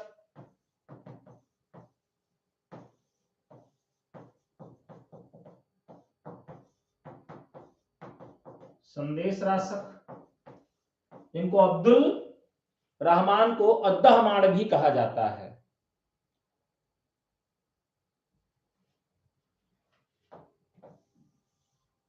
अपभ्रंश को देसी भाषा के नाम से भी पुकारा जाता है। यहां पर एक चीज मैं आपको बताना चाहूंगा जो हमने भाषा विज्ञान पढ़ाते समय आपको बताया था, आपको याद होगा कि जितनी प्राचीन भाषाएं हैं वो सब संयोगात्मक हैं। भाषाओं में, भारतीय आर्य भाषाओं में वियोग की स्थिति कब से शुरू होती है? तो भाषा श्लिष्ट योगात्मक से वियोगात्मक होने लगती है। यहीं से भाषा श्लिष्ट योगात्मक से वियोगात्मक होने लगती है।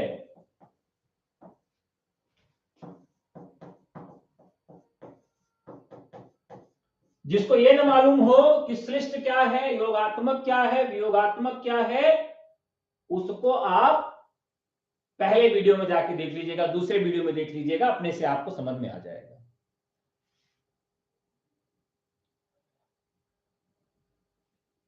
प्राकृत में जो ध्वनियां प्रयुक्त होती थी वही भाषा यहां पर, वही ध्वनियां इसमें भी प्रयुक्त होने लगी।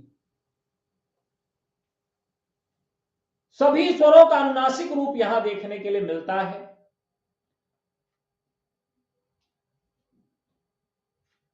और अपभ्रंश में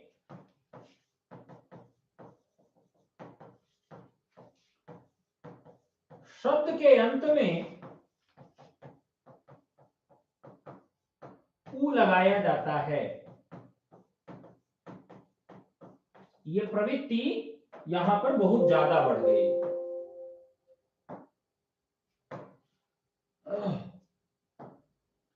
यह प्रवृत्ति यहां पर बहुत ज्यादा बढ़ गई। जैसे अंग, मोहे अंग लगा ले बलमा, तो क्या कहेंगे? मोहे अंग अंग लगा ले बलमा। जगु, पत्तु,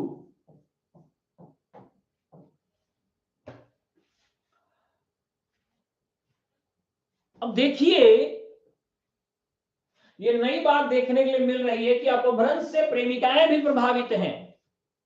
आधुनिक भाषा की प्रेमिकाएं सब इससे प्रभावित हैं। आप कहेंगे कैसे? तो प्रेमिकाएं ऊ की मात्रा लगाती हैं सब में।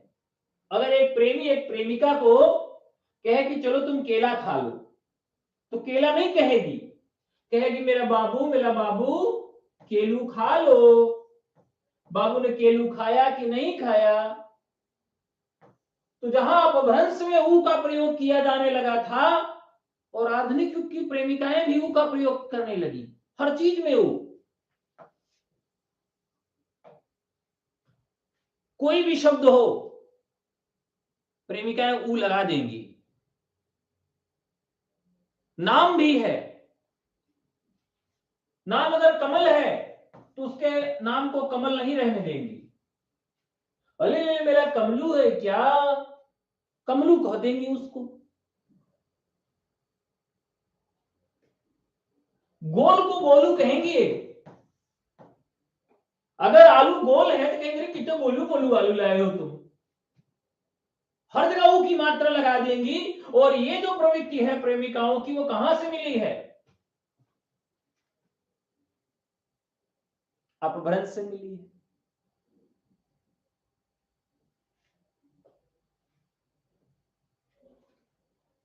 यहां पर श और स का लोप हो गया और केवल दंतेशा ही बचा, केवल दंतेशा बचा अपभ्रंश में। इसके बाद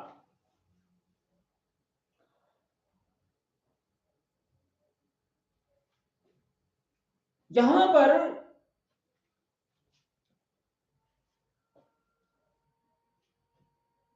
र जो है वो र का आगम है।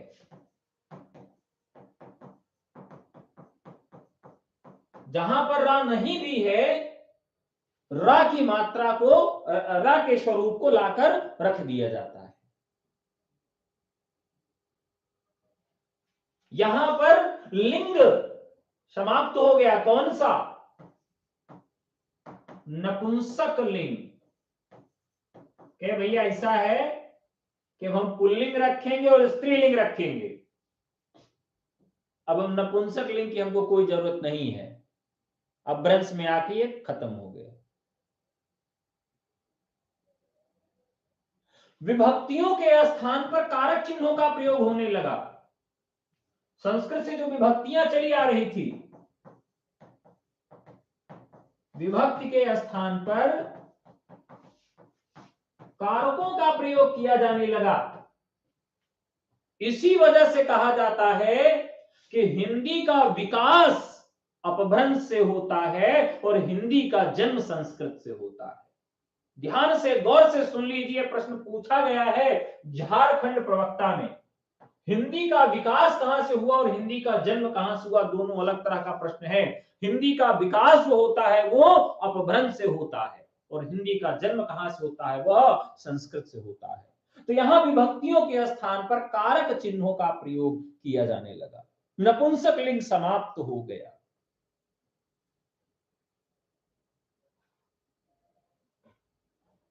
सभी कारकों के स्थान पर केवल 3 कारकों का ही प्रयोग किया जाने लगा, कर्ता, करण और संप्रदान। 3 कारक प्रमुख थे, कर्ता, करण और संप्रदान। 3 ही कारकों का अधिक प्रयोग किया गया, बाकी कारक थे लेकिन नहीं प्रयोग किया गया।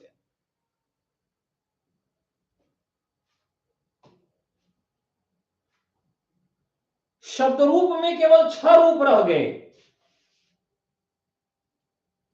संस्कृत में जहां 24 रूप थे और प्राकृत में 12 रूप थे, यहां आते आते केवल 6 रूप रह गए। द्विवचन का अभाव है, यहां पर द्विवचन नहीं मिलेगा।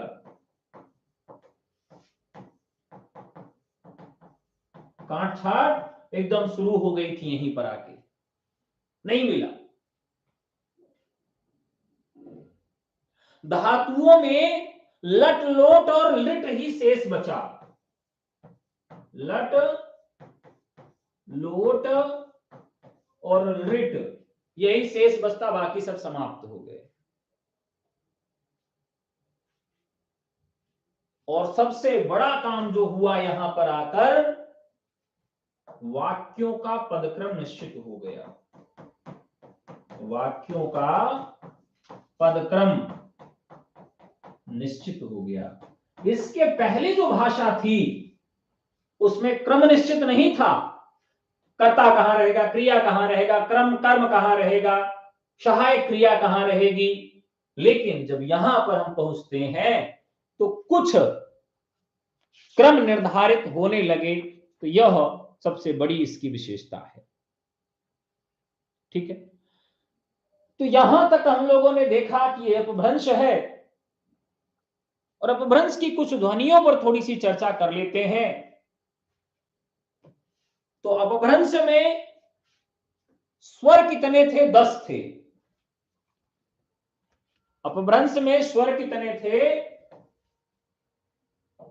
तो 10 स्वर थे। कौन कौन से? ह्रस्व और दीर्घ मिलाकर 5-5। अ, ई, उ, ओ और ए, वही वाले स्वर जो हमको पाली में मिले थे, प्राकृत में भी ढोया गया और दीर्घ इनको कर दिया गया आ, ई, उ, ओ और ए, ये दीर्घ स्वर हो गए।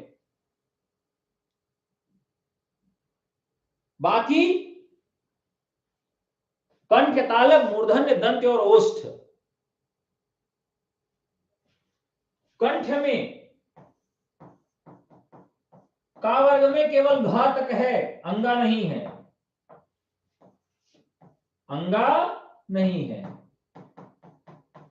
का वर्ग में, अंगा ही नहीं है। तालव्य में मतलब चा वर्ग में इया नहीं है, इया को खा गए, गायब कर दिए। टा वर्ग में अड़ा तक, मतलब इसमें पांचों हैं। दंत्य में मतलब ता में, तो इसमें त से लेकर न तक, मतलब इसमें भी पूरे हैं। पा वाली लाइन पूरी है, पा से म तक ले लिया। अंतस्थ में यारा लावा है, कोई कटौती नहीं की गई। ऊष्म में कटौती कर दी गई, तो ऊष्म में दोनों स हटाकर केवल स और ह रखा गया, केवल स और ह रखा गया। तो 10 स्वर और 30 व्यंजन, कुल वर्णों की संख्या 40 रख दी गई। तो इसमें 2 वचन हैं, एक वचन और बहुवचन, 2 लिंग हैं, स्त्रीलिंग और पुल्लिंग।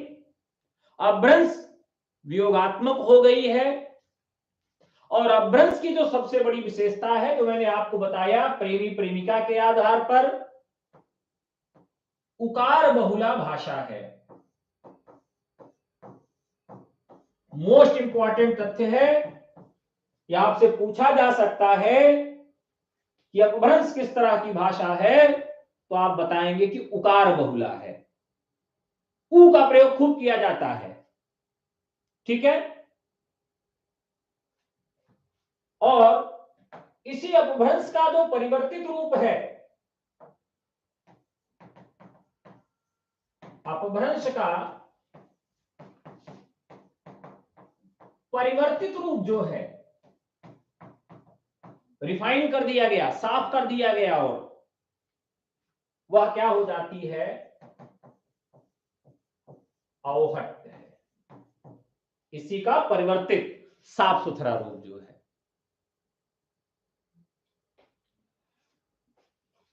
ठीक है। अवहट्ट शब्द का प्रथम प्रयोग कहां मिलता है, पूछा जाएगा। तो ज्योतिरीश्वर ठाकुर के वर्ण रत्नाकर में इसका पहला प्रयोग देखने के लिए मिलता है, जो कि प्रश्न पूछा गया है, मोस्ट इंपॉर्टेंट।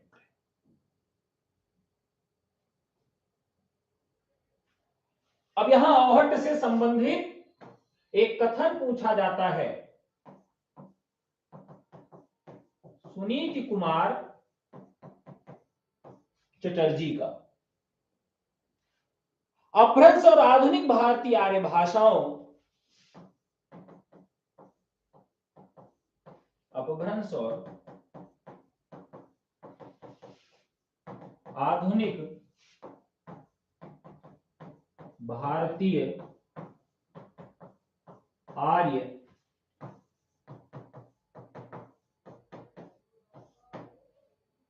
भाषाओं के बीच की कड़ी को,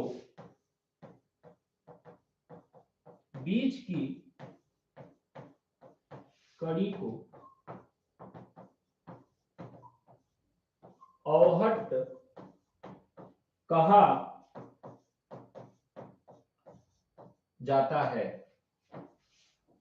यह सुनीति कुमार चटर्जी का कथन है।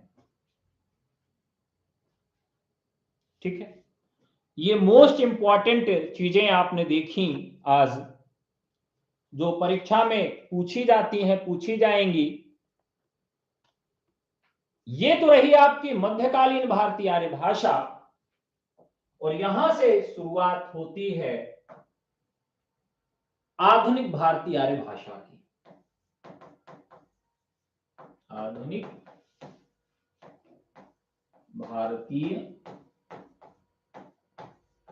आर्य भाषा। एक ग्राफ अंत में और बनवा देता हूं, उसके बाद क्लास कल होगी। तो ग्राफ ये बना कि अपभ्रंश से किससे विकसित होकर क्या बना, बस यही आप लिख लीजिए। खस जो है, खस, खस से जन्म हुआ पहाड़ी का। ब्राचड़,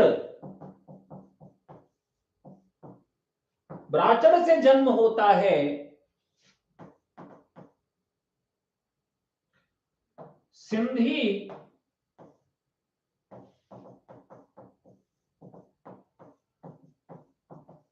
और पंजाबी का।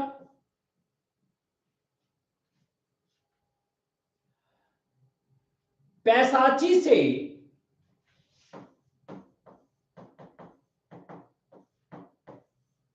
लहंदा का, जैसा मैंने भी लिखा ही दिया था आपको। पैसाची से किसका जन्म होता है? लहंदा का होता है। अर्धमागधी से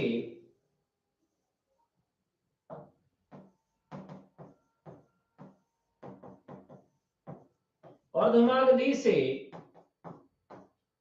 पूर्वी हिंदी का जन्म होता है, और मागधी से, इसको भी लिखा दिया हूं, बिहारी, बंगाली, उड़िया और असमिया का जन्म होता है। ठीक है, कंफर्म में है। महाराष्ट्री से मराठी का जन्म होता है। ठीक, फिर आती है शौरसेनी। शौरसेनी का बड़ा विस्तृत रूप है, तो पश्चिमी, राजस्थानी और गुजराती। तो यहां पर मैं कल आपको ट्रिक से याद कराऊंगा, यहां आपको कुछ याद करने की जरूरत नहीं, सब क्लास में याद कराऊंगा। जैसे इसको क्या कहेंगे? पराग कहेंगे। तो जैसे ही सूर्य की रोशनी जाती है तो सारे जानवर क्या करने लगते हैं? पागुर करने लगते हैं। पागुर सुना है कि नहीं? पागुर, जो जुगाली कहते हैं उसको पागुर भी कहा जाता है, पराग। और जैसे ही ये सूर्य की सेना चली जाती है तो क्या होने लगता है? पराग का जो दूध है, पराग का जो दूध है वो मार्केट में बिकने लगता है। भैया शाम हो गई तो ये दूध खरीदिए, दूध खरीदिए। पराग का दूध बिकने लगता है। कब बिकता है? जब सूर्य की सेना चली गई, शाम हो गया, भैया पराग का दूध खरीदिए, पराग, पराग। तो पा से पश्चिमी, राग से राजस्थानी, भू से गुजराती। इसी तरीके से एबीसी, अवधी बघेली छत्तीसगढ़ी, इनके अंदर भी जो और बोलियां, उस पर भी हम लोग बात करेंगे, इनकी विशेषताओं पर बात करेंगे। सबसे अधिक प्रश्न यहां से पूछा जाता है, सबसे ज्यादा प्रश्न अगर कहीं से पूछा जाता है तो यहां से पूछा जाता है। बहुत ही महत्वपूर्ण है यह टॉपिक। ठीक है, तो कल मुलाकात होगी इस पे। बाकी अगर कोई बैच से जुड़ना चाहता है तो बस व्हाट्सएप कर ले हमको 9628 95 92 37। इसी नंबर पर आप हमको व्हाट्सएप कर लीजिए। पढ़ते रहिए, मस्त रहिए, और कोई कंफ्यूजन हो तो व्हाट्सएप कर लीजिए, फोन कर लीजिए। अब टेलीग्राम पे आप सबका टेस्ट होगा, ऐप पर भी होगा।